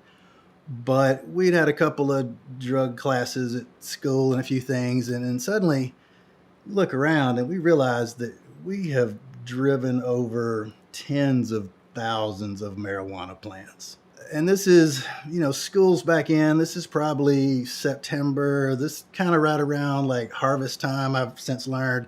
Again, I don't even smoke cigarettes. I've never done drugs. But in the 20 or so years since this story, I've come to learn this guy, we're talking a 6-7 figure crop here, and we have destroyed it. So we were like, oh my God, like, what have we done? So, we get in the truck, we're like, we got to get out of here. But well, they're still out there too. Well, they're going to come back. What do we do? I don't know the way out of here. What's going on? So, we get in the truck, and Justin is not a short guy, but shorter than Doug and I. We're both about 6 foot, 6'1" or so. So he's in the middle. Doug's driving. I'm in the passenger seat. We start creeping out very quietly, and we, of course, have no choice but to drive out again. So we figure, well, we've already destroyed these 3 rows of pot plants. Let's don't make it any worse. Each of these rows is a good quarter mile and wide. I mean, on a magnitude of the DEA's wildest fantasies, have we destroyed a drug crop? Again, being high schoolers, we know we're in trouble, but looking back, we weren't really smart enough to understand the real gravity of what we've just done. So we creep out and we get to that first fence that was twisted, and it's not even twisted anymore. Okay, so we creep very quietly. We're doing the best stealth mode you can do in a 3 kids in a Ford Ranger. I think it's 1990. Doug's probably got some big like thumping speakers behind the seat or something like that. So at some point somebody bumps the steering, the radio comes on. Well, so we're turning it off. It's a sunny afternoon. It's about 4 in the afternoon. Bright sunlight. Nowhere to hide. We're just creeping. So we're creeping along, and we get through the next field, like almost like one more field to go. We are so close to being home free. There's like one little hill before you get to the road. As we crest that hill, we see these guys. Now there's the old like Honda, the big red 3-wheeler, with the big fat tires on it. There's one guy driving that, and there's another guy behind him walking with this like dirty, hairy 44 Magnum gun in his hand. It has a scope on it. The weight of this thing is just sort of, he's walking, but it's like holding his arm down. And quickly back the truck up. And somehow I think the noise of the 3-wheeler, the guy with the gun couldn't hear the truck, 100 yards behind him because of this 3-wheeler. So we back up around the corner, and then, hedgerow, that sort of thing. We back up around the corner. Doug gets out running, he peeks around. He's like, oh, okay, they're gone. We get back in the truck, and we kind of like coast down the hill. Imagine, we're coming down this hill. There's the field road. There's this paved road, and this guy's house is like across the road, maybe 200 yards down. As we reach the pavement, of course, we look in that direction. They're almost to the driveway. We're like, okay, we don't really know this side of the county real well. I mean, Justin and I were from this side of town, so we kind of knew where we were. So we go to hang a right. As we do, I guess Doug in his nervousness just sort of gets excited, kind of spins the tire a little bit, kicks some gravel. The tires chirp. Guy turns around. Of course, we were like, go, go, go. We look back. The guy aims the gun, and it's just like, boom. We're several hundred yards away. It was a long shot with a pistol, but somebody is shooting at us. So we're just like, go, go, go. So we're, driving, and anyway, we're just flying. So these guys quickly are running to this like big, they had like maybe a late 70s Ford 4-wheel drive pickup truck, the chrome rims and all kind of nice. They get in the truck. Now they're chasing us. Now we've got a good head start, but whatever is in this truck, V8, it's faster than this little Ford Ranger is. So now we are in this like Dukes of Hazzard car chase out in the country. And, I've been on these roads a few times. Justin's been on these roads a few times. Doug's never been here in his life. He has no idea. So we're like the worst rally crew ever. Over this hill, the road's going to curve to the left. Okay, now just stop. There's a stop sign coming. Like we're like shouting instructions to him. And he's like, I'm going to need these instructions faster. And, we're just wildly careening down roads. We would get occasionally on a straightaway, and these guys would be far in the back. They could see us, and, a couple more gunshots ring out. 3 guys trying to get like below the seat of a Ford Ranger, which is not happening. We're all in each other's laps. So we get kind of a section of the countryside that I kind of know. And again, Doug is not doing a good job with this. He's sort of nervous about, these blind turns. These are, field valleys. So it's a lot of hills and a lot of curves. And if you kind of know what's on the other side, you can sort of go into these turns with a little more confidence. Well, these guys get really close to us at one point. Not close enough to see the license plate, but close. We get in one of those places in the road where the road kind of forks off, and at the last minute we're like, go right, so Doug like hooks this turn, and we kind of go off in the ditch for a second, back in the road. They overshoot us. We go down this, we don't know where we're going, and Doug's like almost made a wrong turn in this dead end road. I'm like, let me drive. So we do the quickest Chinese fire drill ever. They just slide over. I run around the truck. I get in. Now I'm behind the wheel, which Not that I'm a better driver at all, but just I sort of know the roads. Doug is now in the middle seat of his own truck. Now the gear shift is like between his legs. I am like peeling back and, back on the road again. The guys have like turned back around. They're circling around again. It's just this ridiculous Smokey and the Bandit sort of car chase going on. And they are, a quarter mile behind us. Like it never got into like that TV movie, like they're right on our back bumper, kind of shooting the mirrors off sort of chase. But they're coming after us because one, they're probably mad about us destroying their pot field, but two, like we now know where the pot field is. At the time, we're not thinking about it, but later on, we're like, were they going to kill us so we didn't go to the cops? Were they going to kill us just for running over the pot? We're like, what's going to happen? We don't know. So many bad scenarios. None of them are good. So we are just driving fiercely. Now I'm driving and like every time I'm shifting gears, I'm just punching Doug right between his legs. And, it's just chaos. And I won't embellish the story that there was some fantastic getaway. We eventually just made enough turns and got enough distance that they lost us somewhere and we got away. It wasn't any kind of, we didn't jump the bridge or hide behind a sign or anything cool, but we eventually got away. We were, maybe 10, 15 miles out of town. So we take the longest, most circuitous way back to town we could possibly get to, drop Justin off, Doug drops me off. He goes back to, he actually lives in another town near us. So he goes back to where he is. And so we're all just kind of like, we're alive. There's no bullet holes in the truck. Okay, I'm alive. So the three of us were sort of, three amigos at that time. But there's a certain point when we all just needed to take a break from each other after this, sort of each of us sort of process and download our own experience. So this was like on a Saturday, I think. The next day after church, I had a completely different friend who was not involved in this, Phil. And Phil calls me up and he said, hey man, my uncle's having a cookout and a pool party and he said I could bring somebody. You want to come? I was like, sure, sounds awesome, So he comes, picks me up. We're driving and we're kind of heading out towards that side of town and, kind of get out of the country. And we take this particular road this house is on. And I relayed, some of this story to Phil on the way there. But I had not really told him where the uncle was the guy. So we pull into this driveway, like there's the three-wheeler. There's this big F-150 that had been chasing us that day. Now, he never saw anything of us except the back of our heads. And the guy turned out to be a really great guy. Like, he was funny. He was kind of laughing, he liked cars too. And I like cars. I had an old truck at home and we're talking about trucks and he's, we're swimming in the pool and, we're like 17. He's let us drink beer a little bit, and he's, oh, you boys are great. Come on back anytime. I know there was no way he could recognize me, but somehow in my head I was just terrified that he was gonna at some point put two and two together, like, because the whole time we're hanging out and he's cooking out burgers and hot dogs and we're playing foosball, like he was shooting at me the day before, like trying to kill me, and now we're just hanging out and he's like, you're a great guy, you come on back anytime, just come hang out, we got the pool, we got the three-wheeler, we'll come out and shoot guns, we got a firing range out back, lots of fun, come on back anytime. I think that event was probably the reason to this day I have never done drugs.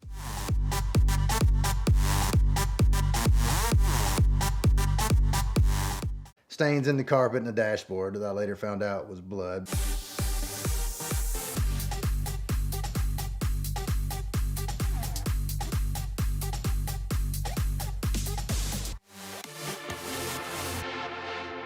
For those of you who hadn't seen the other story, I bought a 2006 Dodge Ram 3500 like I'd always wanted from a DEA auction. And it turned out to have a super hot rodded motor on it. It also had a lot of modifications that were done by the smugglers, which seemed cool at the time, but ended up causing a little bit of trouble. First modification I encountered was at the first fuel stop. So I buy the truck, I take it on a test drive. It's amazing. It's got crazy power, built diesel, had a great time with it. Coming back and it had a little bit of fuel in it. So I pull into a truck stop. I put my credit card in the pump, put the diesel thing into the fuel filler, and proceed to walk around the truck and start sort of inspecting again my new prize. I was so excited about it when I bought it and discovered the motor it had. I hadn't really looked at the other details of the truck. There was some damage done to the inside from a struggle that had happened. There were some stains in the carpet and the dashboard that I later found out was blood, but at the time I just thought it was a soft drink. There were, I had like 3 mufflers welded end to end on it, and then the headers kind of wrapped in these sort of blanket things, I guess, to kind of keep the heat signature down. It had some infrared lights mounted on the front of it like you would find on a Humvee or a Striker or something for driving around with the infrared goggles. A few other things done to it that were just done to keep it stealthy and all that. I think things were cool. So as I'm crawling around looking, I keep, the pump's still running. I'm just thinking like, man, this pump is slow. So I'm looking underneath it and I look up again. It's still pumping. So I look at the lights on the front. It's still pumping. I kind of look at some of the damage inside. The radio plate had been kicked in. The visor had been ripped off. The seat was broken. There'd been a struggle in the truck. And I'm thinking, man, this truck is slow. And I walk around the back of it, looking at some more of the exhaust system on it. And I glance over at the fuel pump to see it rapidly passing $200. Of course, that's a bit of a surprise. And I come to find out that this truck had a 67-gallon Titan fuel tank on it, one of the big extended range tanks for pulling an RV across the country or going on epic road trips, or maybe just driving out to the Mexican border to bring back guns or drugs or whatever. So I was in it now, so I let it fill to see how far it's going to go, and it gets to about $250. Took about 65 gallons of diesel in it. So that was a big surprise, but at least I had enough fuel to get back to Georgia without having to stop. So I get back on the road again, and again, this truck ended up having an engine with, nearest makes a difference, 700 horsepower and 1,150 something foot-pounds of torque. It was a lot of fun. So I'm having a great time just getting on the interstate and passing people and just speeding up, slowing down, just so I could speed up again. I'm having way too much fun with this truck. It's already late in the day when I left, so it gets dark pretty quickly. And one of the things I discovered was that the dashboard lights did not work. They had cut the wires to every light on the truck. So I pull over, and I'd brought my toolkit with me. So I pull over and discover that, again, the headlights, everything else had been cut except for those infrared lights. So I took some wire, wired the headlights just straight to the battery. Just at least I got lights, at least I got tail lights. But the dashboard lights weren't working. I'm like, I don't need dashboard lights. So I'm driving through the dark, and I'm in like South Alabama at this point. And the problem I'm encountering is that I have a very fast truck that wants to go fast, and I want to go to fast end, but I can't really see how fast I'm going. It's just making me nervous. So I decided, you know what, I'm just going to go pop a fuse in, get the dashboard lights back, just to have some gauge so I don't get a ticket. So I pull off at this little gas station out in the middle of nowhere, South Alabama. So I parked the truck at the gas pumps. I don't need fuel, of course. I got fuel for a month now, but I park it at the pumps. I got some light, and I walk into the store. And these little country stores out in the middle of nowhere, they're not your usual convenience stores just with snacks and drinks and things. They're like a little hardware store, a little general store. They got a little camping section. They got a little car repair section. They got a little hardware section.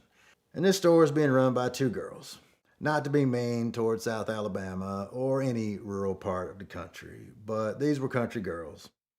And they had about 12 teeth between the two of them.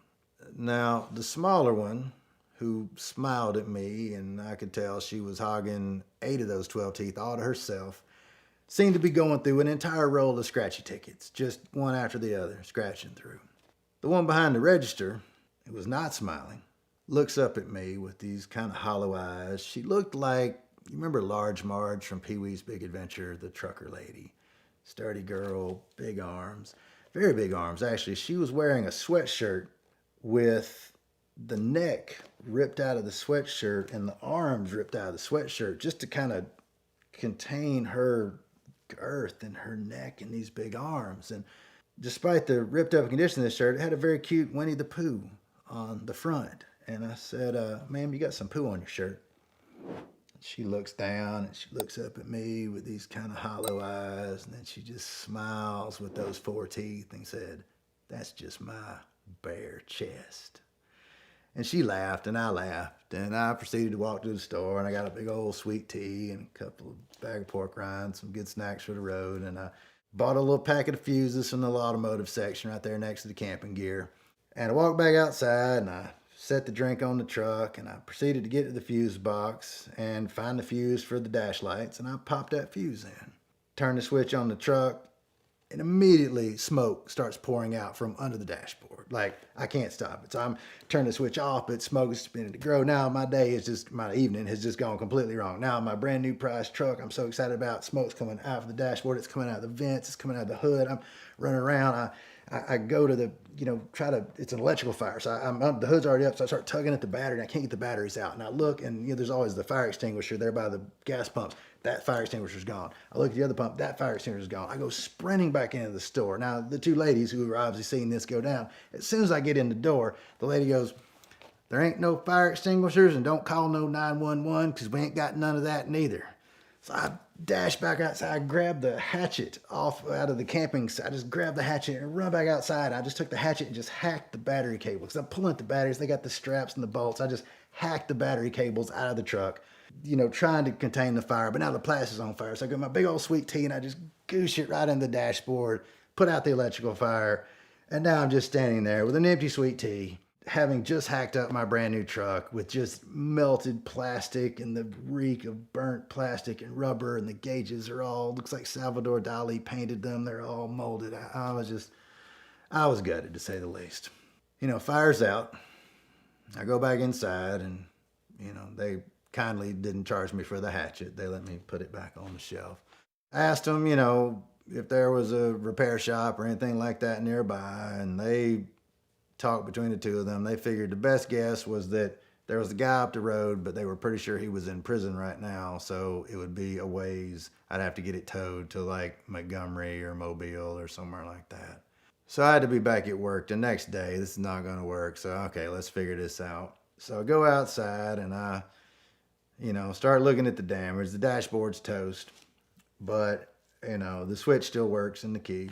Use my pocket knife and I stripped back the battery cables and just twisted them together, got the battery cables back going again. The dashboard is toast. Obviously what had happened is at some point they had cut all the wires to all the interior lights and the headlights. They'd cut all the wires, but then twisted them all back together for some reason. So when I put the fuse back in, it just completed the circuit and caught something on fire and just melted the whole dash out of this thing.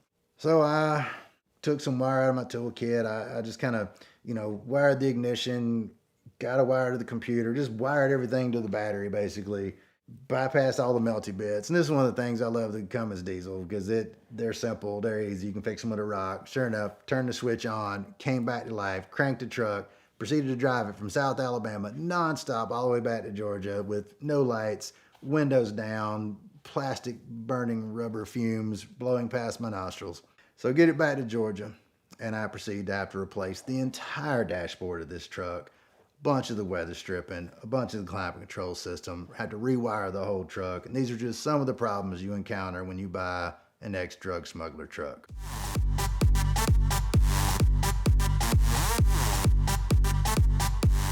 Maybe God hates Mustangs, I don't know, but it's not my fault.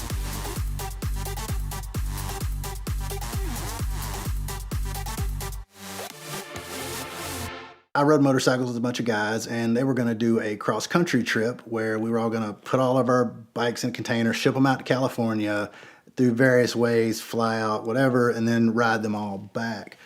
Well, due to some work commitments, a few other things, I couldn't fly out. I couldn't make the road trip out, so I ended up having to just sort of drive out and catch up. I contacted Budget Rental Car, and I picked a car up at Hartsfield, which was a little Toyota Corolla, just tan interior. The tires were probably tan. It was just tan all over. It was the most invisible, nondescript little car. And I'm not a huge guy. I'm 6'1", but it was a little cramped and a little tight. But, this was going to be my chariot. The license plate on my truck says all-nighter. I've prided myself at staying up for days on end. When I paint a mural, sometimes I'll stay awake for 3-4 straight days just painting day and night. I can just do that. And that's just one of my superpowers.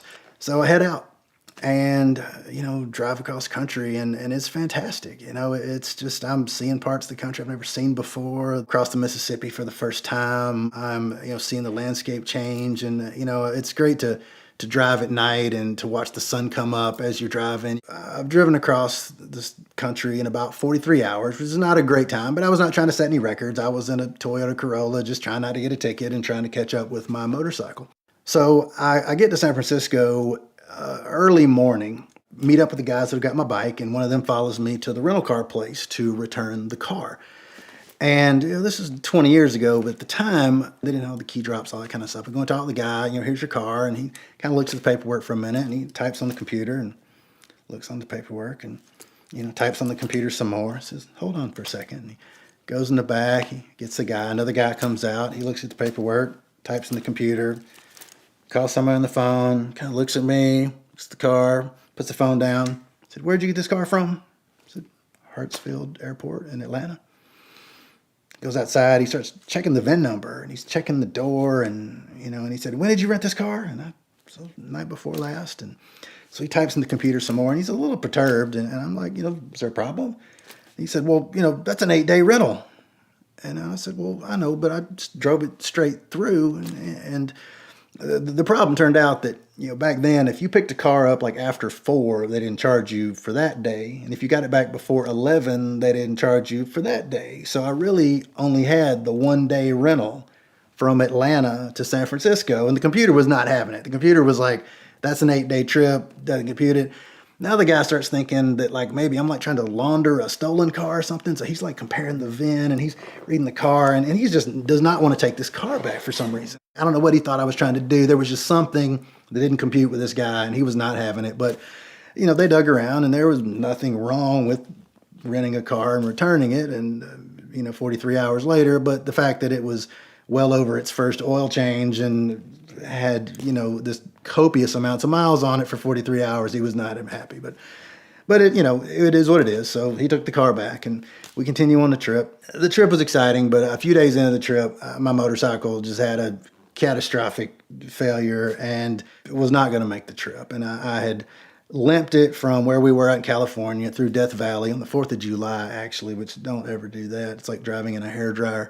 Made it to Vegas, tried to get the bike fixed there, but it was just not going to happen. So the guys on the trip, I'm like, go on without me. I'll sort it out. My wife at the time was with me. So I decided, okay, look, we're in the Southwest. We're here to see something. The bike trip didn't work out, but let's don't go out like that. So I called Budget Rental Car up again. And I said, "Hey, what do you got that's cool?" And they said, "Well, we got a convertible Mustang. It literally just came in today. It's got like 4 miles on it." I'm like, "That sounds fantastic." We take off, and we only had about 3 days. I had to get back to Georgia with the bike to get back to work. So I got 3 days to kill in the Southwest in this rental car. And again, kind of being my first road trip ever, I didn't want to miss anything. So, since I've kind of learned to more go a little slowly and process things, but at the time I just wanted to shopping spree style, just frantically run through every national park and monument I could possibly see, So we just take off, and this is Grand Canyon and Four Corners and Castle Rock and Moab and the Arches, and just blowing through the Southwest. And I always really wanted to go to Colorado too. So, hey, we could cut up through Moab and go to Colorado. That sounds great. And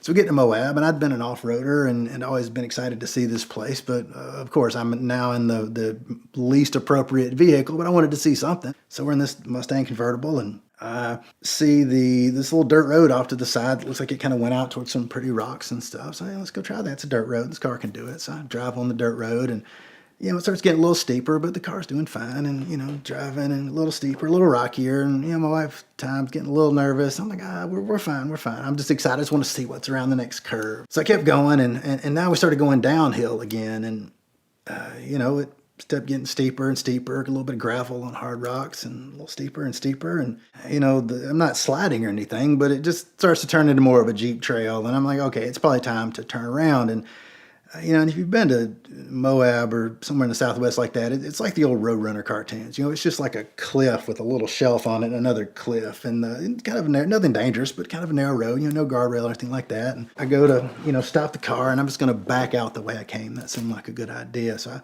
put it in reverse, and of course the tires kind of spin, and the rear kind of walks over towards the cliff a little bit. So I stop, and okay, I move forward about 10 feet. Try it again, a little more over, and each time I try to back up, the car just wants to kind of spin in the gravel, and as it spins, it just wants to walk over towards the edge. And of course, that's the side my wife's on, and she's not happy. So let's just keep going. This trail just gets steeper and steeper. I don't really have an option to go back out, and it's like a Monday or something. So it's not like, it's a weekend with a bunch of guys in Jeeps and trucks can maybe pull me out or something. So we basically just kept going. Eventually the road just starts getting steeper and steeper, and I go to stop and kind of plan on it, and the car just starts kind of shimmy a little bit. I'm thinking, oh, this isn't good. There's this huge drop over here and a huge wall over here. So we just kind of slide down, and there's this little ledge in the rock, and the car just it wasn't huge or anything, but the car just kind of skates off the ledge. It just makes this god-awful scraping noise just up underneath the car, and gets on the bottom of it, and the road thankfully kind of leveled out and crossed a little creek and turned out to get onto a regular road, and we were able to go back out that way. But I get to the stop sign, I could hear a scraping kind of sound under the car. Not good. So I get out, and immediately I noticed that the big ground effects piece between the front wheel and the back wheel on my side is just gone. And the one on her side was mostly gone. That's what was dragging. And the tailpipe in the rear, which is just a little V6, but the tailpipe was a little squished and the valance was not quite attached in the back anymore. And I'm not one to tear up anybody's things. I don't trash rental cars on purpose, but I did immediately pat myself on the back for checking that little $12 damage waiver. I'm like, well, they're not going to like this, but you know, it wasn't intentional and I'm really sorry and I'm sure I'll make it work. She was a very rule follower type person. Now she's not happy, you're going to be in trouble. And I was like, no, I checked the box. It's okay. And you're getting in trouble. But now we got to get the car back to Vegas and get a van or a truck or something. So I've called ahead and I'd reserved a truck to put my motorcycle in so we can drive the truck with the bike, fallen soldier style, back to Georgia. So I'm having a great time. She's actually sleeping. I'm just, sailing. And again, this is not a great driver's car, but I'm having a fantastic time. The top's down, sun's out, just blasting. And on the horizon, though, I see what looks like a mountain range. And I was like, cool, I've already seen the Rockies. It's really exciting. But the mountains just didn't look right. And it was just this wall with kind of looked like snow, but dirty snow on the top. And as I'm getting closer, I realized that it's a lot closer than I think. It looked like it was, 100 miles out on the horizon, but it was actually very close. And it was not a mountain range. It was a sandstorm. And it's like those ones that you've seen those pictures, the guys that, served over in the Middle East with these big walls of sand coming at you. I'm like, oh my God. So I pull over, put the top up, kind of wake her up, like, hey, check that out. And so it doesn't look good. So, we're thinking, there's literally nothing for 100 miles in any direction. Like, where do we go? She tells me, let's try to beat it. So I'm like, wow, I got to actually get a permission from my wife to go fast. So I'm pegging this thing out, but it's coming closer and coming closer. And eventually it's just on us. And again, it's, big winds, nothing like a tornado or anything, but you can just hear the sand just pelting this car. Just this awful, sounded like a snake hissing and a sandblaster. It was this pretty kind of a candy orange color, like a silver base with a candy orange over. It's a beautiful color car. And oh my God, it was just getting pelted. And so, driving through it and there's lightning from all the static and just tops kind of whipping around. And again, the winds aren't that bad, but anyway, so we finally get to this little gas station and, pull in under their gas cover, but there's nothing to, again, the sand's just coming sideways. This car just gets hammered and, finally the winds die down and, get out to go inside, and the power's been knocked out. And I noticed that the building actually had like an exit on all four sides. And talking to the lady inside, they actually do that on purpose because these sandstorms are sort of common, and they want you to be able to get into the store not on the side that the wind was blowing. So I thought that was kind of interesting. But anyway, so we get inside and get a drink, get a few snacks, and go back out to the car, and it looked like your favorite Hot Wheels car from childhood, where you had played with it so much that all of the paint was just missing from the leading edges of the fenders and the wheel arches and the hood. And the whole thing was now just this, could be pretty cool now, but it was just this like satin kind of matte metallic orange now. It was no longer the shiny candy color it used to be. The plastic headlight covers were sort of cataract, like an old dog or something. Like they were just completely hazed over. The bodywork was metal, but the sort of nose piece of the Mustang was this McDonald's yellow color, and the paint was mostly missing from that. So it was just this yellow flaking through. This car looked like it had been on the bottom of the ocean, and it's literally 3 days old. So we get back on the road and, she's not even talking to me at this point. She's convinced we're going to go to jail. And again, there's nothing illegal about getting in a sandstorm. This wasn't my fault. This was an act of God, if anything. Maybe God hates Mustangs. I don't know, but it's not my fault. We've lost some time due to the sandstorm, and I'm really trying to get back in time. So we just hurtle through the night and, somewhere south of Provo, around like Beaver, Utah, the wind picks up again. No sandstorm, but now it's tumbleweeds. They're actually like in the movies. I never really thought that, but they really just these big barrel things just come blowing through. And we're in kind of a hurry, and I'm on the highway, and I'm like dodging them. And it's kind of like a video game. It's like Frogger or something. You see them coming out. And of course, it's at night, so they're just kind of coming into the headlights at the last second. I'm trying to swerve around a few, but I don't want to crash the car over a tumbleweed, so I have to hit a few of them. And then eventually I just caught one big one that still had like a big root ball on the bottom of it. And I hit it, and I just heard the pop of breaking glass. The headlights were plastic. This was like the fog light in the front of the car. And we get back to Vegas and go back to the stay at the Stardust Casino, which is still around there. Spend the night at the Stardust. Go to take the Mustang back. And again, this is like something out of some 80s movie. It's like Ferris Bueller's Day Off when they launched the Ferrari at the back. This car is totaled. So I go inside and, it's a pretty young guy at the counter. And I just said, hey man, I'm here to return the Mustang. I've got some bad news. It experienced a sandstorm and a few other mishaps. I'm very sorry, and I just want to work with you, whatever I need to do to make it right. And this guy, I don't know if he just either wasn't a car guy or just was the most laid back, chill rental car employee, or maybe because it's Vegas, stuff happens to these cars all the time. I don't know. He just kind of looked out and he said, wow, okay, well, you signed the damage waiver, so it's okay. I'm like, okay. Do you need me to sign something? Like, do you need police report? He's like, no, we got insurance for this sort of thing. You're good, man. And I was like, cool. And just as I'm walking out, his boss comes storming in. What happened to the Mustang? I'm like, oh crap. So I turn around and trying to save this guy who just been so nice to me. I said, sir, I'm very sorry. I rented the car 3 days ago. We got in a sandstorm, experienced another mishap with the tumbleweed and the ground effects, and this was not on purpose, but I could fill out a statement. And so now he's mad. He's talking about calling the police and, this, again, back on the phone again. So he's on the phone with Budget again. And I'm thinking like, man, it wasn't 5 days ago. Somebody else was on the phone with Budget. So, he's on the phone. He's looking out. He's going out, checking the numbers on the car. I'm thinking like, oh my God, they are never going to rent me a car again. So he's not happy, but nothing really could do. And again, this is why you should always get the waiver, whether it's $12, $18 now, get it, because you never know. So I go over to the rental desk. I've been at the return desk, go to the rental desk, and I go to pick up the truck that I had reserved, which was supposed to be an F-150, something big enough. It was kind of a pretty big bike I had at the time. But I go to get it, and it's this little Ford Ranger flare side with the hard tonneau cover on the back, which there's no way this bike is even fitting in the truck, let alone with the tonneau cover. I feel like I'm already on thin ice with Budget, and asking to upgrade my vehicle or what happened doesn't seem like a great idea, but I got no choice. So I go stand in line. Now, the lady in front of me at the rental desk now is some fancy lady from New England somewhere, and she is, or New York or something, she is chewing the lady at the desk out because somebody had brought her rental car around and had not turned the air conditioner on first, and it was hot, and she felt very insulted that she had to get in a hot car. She's chewing this lady out. It's like Steve Martin in Plane, Trains, and Automobiles chewing out the rental desk lady. And, it's not that lady's fault, obviously, but she's taking it like a trooper. So the lady stomps off, and there's an old saying in the South that you catch more flies with honey. So I'm unhappy about being given the wrong vehicle, but it wasn't this lady's fault. So I just kind of, straighten up, and I just said, ma'am, I've come across a little problem with my rental car, and I think you might be the person that could fix it. Can you help me, please? And she said, well, sweetheart, I'd be happy to. So I explained to her the problem, big motorcycle, small truck, asked if I could take the fiberglass cover off. She said, no, those are drilled in. You can't take those off.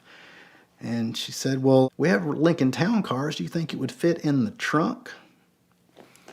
I kind of look out back. This motorcycle was a little over 9 feet long, 3 feet wide. It was not going to fit in the trunk, but I thanked her for the suggestion. I said, well, thank you, ma'am, but I believe it's a little bigger than that. I'm going to need a van or something. And she said, well, what did they give you, that little truck? I said, yes, ma'am. I thought it was going to be a full-size truck, but it turned out to be real little. She said, well, that's just never going to work for you. Well, tell you what, I'll give you a full-size van for the same price as the little truck. I said, that'd be great. Thank you so much. Put the bike in the van, bought some ratchet straps, hooked it in the back, took off cross country. Now we're camping in the van on either side of a motorcycle with the exhaust here and the straps. In Arkansas, stopped for the night. I went inside to get something to eat. Somebody tried to break into the van, I guess to steal the motorcycle, so they smashed the window out of the van. Now the van's full of broken glass, and I'm thinking Budget rental car is going to kill me. So we make it back to Athens with no mishap. They go explain the window in the van. They had actually kind of tried to crowbar the door, broke the glass out of the door. The door's going to have to be replaced. Again, not my fault. I think to this day there's probably a picture of me somewhere at Budget Rental Car with a red line through it that says, do not rent cars to this guy.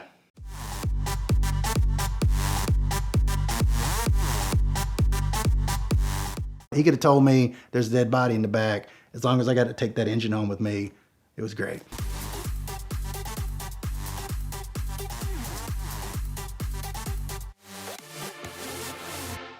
So I've been a a gearhead, a car guy, a motorcycle guy my entire life, but I really love trucks. And my absolute favorite truck in the entire world is the one that I currently drive, the one I plan to keep forever, and that is my 2006 Dodge Ram Overlander. Now, my love for this particular truck started in 1999 when Dodge at the Detroit International Motor Show unveiled the Dodge Power Wagon concept truck. And this truck was just the coolest thing I had ever seen. It was this modern stylistic interpretation of the old 1930s and 40s power wagons that you'd seen as like command cars in World War II, you know, with the big narrow grille and the big fenders with the headlights out on the fenders. And this was like a modern version of that, but it had this sleek windshield and a big diesel in it, big tires. And I just thought it was the coolest looking thing ever. And during that time, you know, Dodge was known, you know, they'd taken the Prowler from a concept vehicle, they made that. They'd come out with the Viper, they made that. So I was like, when can I get my hands on this truck? Well, they were never going to make it. The closest I ever got was this little Hot Wheels I set on my desk. It was the same truck, but it was actually black. But then in 2006, when the third generation Ram facelift came out, suddenly this was the truck I'd been waiting on. It was close. It had the narrow grille, had these big fenders with the headlights kind of wrapping up onto the fenders. And I looked at it and I thought, man, you know, if I could just get like some big fender flares and that big bumper and the winch, like that truck, some lift, some big tires, that truck is going to be as close as I'm ever to get to this concept truck. You know, at that time too, I was shutting down my overlanding company. I was rock crawling the diesel Scout I have. I was road racing sport bikes. I was drag racing a hot rod Hemi Dodge Magnum. I was doing track days with a buddy of mine in a BMW. I was racing dirt bike. I was just had too many irons in the fire.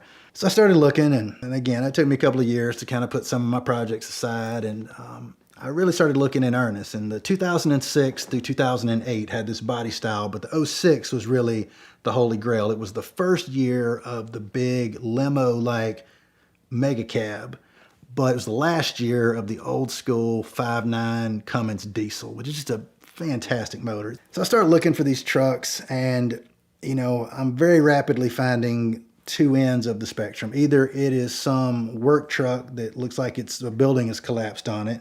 On the high end of the price range, I was finding these, you know, every optioned out, showroom perfect, clean version that some urban cowboy wanted way too much money for. So in a page that Ed would write later, I started looking for things like damage or salvage or repair. And, you know, I'm a pretty good mechanic, and I figure I can fix pretty much anything that might be wrong with it. So that rabbit hole started leading me finding all sorts of other trucks. It would either be a truck that said slight frame damage that looked like it had been dropped out of an airplane, or it would say, you know, needs interior, but it had been completely torched. There were a couple of good solid diesel four-wheel drives went through, but I either got outbid or just missed them. But my search through the dark side of used vehicles led me to some of the DEA, like federal law enforcement auctions, like where they would bust a drug dealer or some guy out a bunch of taxes or something. So I started looking through these sites, and I found one, and there it was. It was 2006 3500 four-wheel drive mega cab. It was the single tracks, even though it would normally have been a dually. It just had one set of wheels in the back. The big diesel. It already had the bumpers on it. It had the fender flares. It had like everything I wanted, and it was black. It was like the closest thing to that little Hot Wheel car, and I had to have it. Called the guys immediately, and they were pretty cool. They just said, yeah, we get these things from DEA auctions, ATF, any kind of a seizure, and you know, if there's a truck you want, you know, send a $500 deposit. We'll secure the truck. You can come down and look at it. If there's anything wrong with it, you know, you can keep half your deposit. Like, okay, well, I'm looking at the price, and you know, this price was pretty low for a truck of this time. It was about half of what the market was going for, and you know, it looked okay in the pictures. So I asked the guy, I said, well, you know, why is the price as it is? Is it damaged? Is there some sort of mechanical issue? And he said, well, they're hard trucks to move because a lot of people are a little weary of their possibly criminal past. He said a lot of times they've been sitting in an impound lot for a long time. You know, the radios are missing. There's some kind of weird damage to them sometimes. But, you know, this truck's solid. It's in good shape. And again, if you don't like it, you can get half your deposit back. And I immediately knew that if I let this one go, I was going to regret it. So I wired him the money, I rented a car and I drove to Houston. And the address they gave me was this warehouse, just this sort of unmarked warehouse. And everything is just this washed out, overexposed 70s, just kind of hazy, light, bleached out white, except that truck. It was next to the building behind like a 12-foot chain link fence, like some sort of caged animal. And this truck was just sitting there. And the truck was black. It had limo tinted windows. They were black. The emblems were black. It had black projector lights on it. It had big black bumpers. It had black aftermarket wheels. And it wasn't like that chalky flat black. It was this inky, like light just disappeared into it. This truck looked menacing in the daylight. And I saw it and I knew that even this may have been murdered in this truck, like I was going home in this truck. So I knock on the door. But a very bouncy, very exuberant guy pops up, named Skip or something, pops up. Hey, you're here for the truck? Great, well, here it is. So, he takes me out back and like stepping into this little fenced-in area with this truck, it was like, I was excited even then. It was like getting into a cage with this thing. It was just sitting there, and it was just the most sinister-looking truck, and I was just so excited. And, and I walk over to it, and I look inside, and, from the outside it looked okay. The inside looked all right, except there was a little bit of damage to the inside. The seat bolster on the driver's seat was like broken, and the visor was torn down, and there was like the radio had been kicked in, and it looked like there'd been some sort of wrestling match that happened inside the truck. And it was otherwise clean, though. They'd wiped it out pretty well. It looks like somebody had sat in the passenger seat, maybe shaken up a Dr. Pepper. There was like water stains all over the headliner, and the carpet was all stained, and there was some kind of they'd wiped the door panel and the dash down, but there's some little cracks that just had some stain and stuff in it. And I'm thinking, okay, just somebody spilled a drink or something. So I'm about to get out and look under the hood, and the guy produces a key, and it was the typical Dodge key fob, but it had this motel key hanging on it. It was a motel that had the address scratched out, and it was just on the keychain. Okay, that's a little weird, but nonetheless, the salesman actually didn't even want to go on the test drive with me. He just said, hey, look, I'm going to get the paperwork together. You go take it for a spin. Drove it out to the road, and this is one of those big Texas highways with the turn lane in the middle and 2 lanes on either side, big wide group. And so I saw my gap, and I put my foot in it, and immediately this truck just took off. Like, as soon as I started turning out across the road, I'm making a left turn. I could feel the rear end stepping out. I just kind of turned into it, and it just made the most gorgeous just power slide across all 5 lanes. Just sort of held the drift for a second, and as I leaned off the gas, it just straightened up beautifully. So I'm just sailing on the highway and just loving every second of it. I see an exit coming up, so I get off and kind of get off the exit and turn. I go under the overpass, and I'm sitting there for a second and, just kind of listen to it. There's nothing in the road in front of me. It's just a big, long, straight Texas road. And, I put it in 4-wheel drive and, put my left foot on the brake and kind of do the, country boy launch control. Just kind of build the boost up a little bit. And, it's in 4-wheel drive. And the second I let off the brake and gave it the gas, it just snapped my head back. That truck took off with just this amazing roar and rumble. Just, oh my God, this acceleration, but I've drag raced a lot of cars. This thing was fast. I switch it out of 4-wheel drive at about 65 miles an hour. It's going. I bury the speedometer at 120. I look at my GPS, it says 138. The truck is starting to rise up. I had these big, like 14-inch wide tires, which that kind of centrifugal force, they become cones, and I could feel the truck actually like gaining height. It was right up on the tires. Oh my God. So I slow it down, and it wiggles a little bit, and I'm just like, oh my God, what do I have here? And I turn it around, I get back to the same underpass, and I stop the truck, and I get out before I get back to this office, and I open the hood, and it was like in Pulp Fiction when they open the briefcase, there's that glow. It was just this giant air cleaner the size of a desk trash can, and this big shiny crossover pipe, and wrapped fuel lines, and like 2 fuel lines feeding it, and I could see the head, and like there's gasket material on it. The head's been off. Presumably it's got pistons, valve springs, who knows what else in it. Like all the way back, I'm just thinking like, oh my God, like they're going to find out like what's under the hood of this thing. They're going to back out of this deal. I'm already thinking like I'm driving really safely. I don't want somebody to like wreck it before I can sign the title. Like I almost got this like I'm a shoplifter. Like I just got to get out somehow with this truck. I get back, and then the guy was just very nonchalant, hey, how'd it drive? And I'm trying to be all cool. I'm like, it drives okay. It sounds good. He's like, yeah, I think it's got a chip in it for fuel mileage or something. I think it needs a new muffler, though. And I look up underneath it. It looked like 3 big mufflers welded end to end that were all wrapped in some kind of crazy insulation or something. I'm like, that's weird, but okay, heat exchange or something.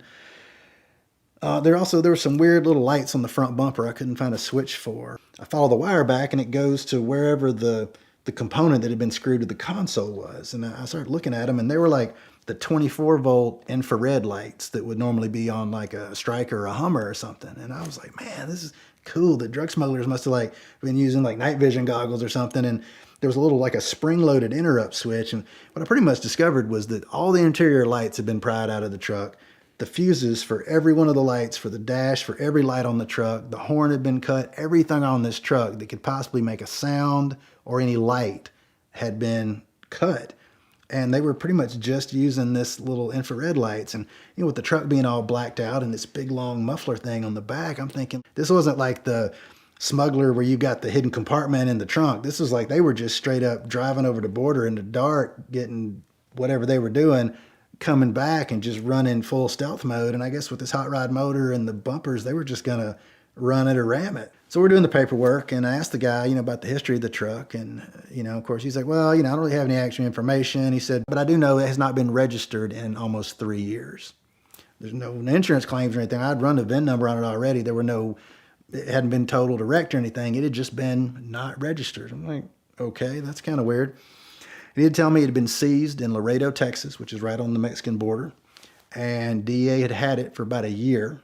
And then they had flipped it to the auction where they had obtained it. So I'm like, okay. I said, was it like some kind of undercover thing or something? He said, well, it's hard to tell, but with the title, usually, yes, they may do that if they seize a truck, but then decide to use it like for their own undercover stuff. When they're done with it, they just wash the title. That way the next owner isn't in any way associated with whatever badness might have gone on. I'm like, okay, whatever. At this point, he could have told me there's a dead body in the back. As long as I got to take that engine home with me, it was great. So I get the truck, it was a good time of my life. I was able to pay cash for it, just paid him cash, hit the road with the truck. So I proceed to get the truck fixed. I pull the crazy exhaust pipe off, put a 5-inch exhaust all the way out of the back. That truck dynoed at 698 horsepower and 1,158 foot-pounds of torque. It was just a riot to drive. It was, as I said before, a big vehicle like that, when you go sliding it around a clover leaf or power sliding it onto some street, the weight of the truck just pulls the tires along. So it was the easiest thing to control. I'd get off on an exit ramp and just tap the gas and sling the rear end out and just, one hand on the wheel. I drove that truck through the side windows as much as I did the front. I just treated it like I was in some Gymkhana video for like 2 years. Just had such a great time with it. I raced it. It turned 12s at the quarter mile in Commerce. I spun the tires every chance I get. Of course, I was going through a $2,000 set of tires about every 10 months, but I did not care because it was so much fun. But, as they say, the candle that burns twice as bright burns half as long, and all good things come to an end. The engine started making some bad noises. The transmission started shifting kind of funny, and I looked around to some people who could do performance diesel, and I found a really, really great shop, Garmin's Diesel Performance down in Griffin, Georgia. And they just knew that engine backwards and forwards, and they were really talented guys. And they went through it, and they said, well, we're going to need an entire new drivetrain. That was just way out of my budget. But, again, with a fantastic stroke of luck, the guys there had seen some of my sculptures out of car parts. And the shop guys there said, hey, we want to give Jeff a really great Christmas present from the shop. And he's a guitar player. Do you think you could make a guitar out of some of these parts from your engine and some of these other trucks and transmissions? And I was like, yeah. Never built a guitar before. I don't play guitar, but I'm not going to pass up a chance like this. So I said yes. So I left the truck with them, scooped up as many parts I could fit in the car, and took them back and started cobbling together this guitar. And I went to a pawn shop, bought a playable, bought a 6-string electric, just kind of cut out the playable bit and started building this elaborate, body around it. And I used lots of gears. I wanted to capture the mechanical nature of their engine shop and their transmission shop. And it came together really well. And I went away with the most fantastic hand-built Cummins diesel engine by these guys. So even though the engine is all sorted out in this truck now, the electrical sorted out, everything works, everything is new. We've done axles, we've done transmission, we've done the engine, everything is great. But the sort of nefarious history of this truck still kind of intrigued me. Now, I'd fixed all the wiring, I had rewired it all, got rid of the infrared lights, but I was just trying to figure out like what happened inside this truck. I'd since replaced the radio where it had gotten kicked, but the seat is still, to this day, the seat is still bent back. The visor, like what happened in this truck? And so I was over there cleaning it one day, and I was just still kind of getting into nooks and crannies. I was over in that side with the carpets all stained and the stains in the door panel, and I'm cleaning them. I've got just some alcohol with a Q-tip, and I'm kind of cleaning them out. And a buddy of mine's over there, and he's looking at it, and he was like, hold on a second. He's a hunter, and he goes out to his truck, and he comes back with one of those like blue, like the blood tracker lights, which really only work with like fresh blood, but he shines it, and the just kind of Dr. Pepper looking stuff was just jet black under the light. And he said, dude, that's blood. I got it all cleaned up, but I started thinking like, my God, did somebody get killed in this truck? From 2011 to 2006, that truck is just a ghost. It wasn't registered anywhere. I can't find a title on it. So whatever happened with the DEA with this truck, I don't know if they seized it from somebody and then they used it. Did something go bad when it was the good guy's truck? Did it just go bad when it was the bad guy's truck and they kept it? I don't know. So fast forward another couple of months, and I'm helping a buddy of mine. He was moving. He had a bunch of old Range Rovers and Land Rovers that he was restoring and working on. And I was already there, and a guy kind of showed up late, and as he walks up, he said, man, whose black truck is that? And I said, oh, it's mine. He said, man, if we were back in Texas, I would swear you were the drug smuggler my sister used to date. And I was like, wow, yeah, that's pretty crazy. And I kept my mouth shut just in case he still knew this drug smuggler. So again, I don't know what the history of this truck was, but it's definitely had a very dark past. However, I have tried to give it a brighter future. I've been building this truck into the ultimate overlanding truck since. I have built a custom roof rack for it. I've put my roof tent up top. I've got all my camping gear. I built a red bed in the back for dual spares, all my tools. I put a lift kit on it, bigger tires, added the winch. I've put 360-degree lights around it, an awning, a snorkel, limb risers, all the great stuff. I take it to Caffeine and Octane here in Atlanta. I want to take this truck eventually and drive it from Tierra del Fuego to Prudhoe Bay. I want to do some big Alaska trips with it. I've done some great road trips, and I've been building this truck for that. It is the ultimate overland truck to me that I can build. It's been a great truck. I've met so many people at gas stations and just random people who want to come look at it. They've now become great friends of mine, and I plan on keeping this truck forever despite its nefarious drug smuggling past.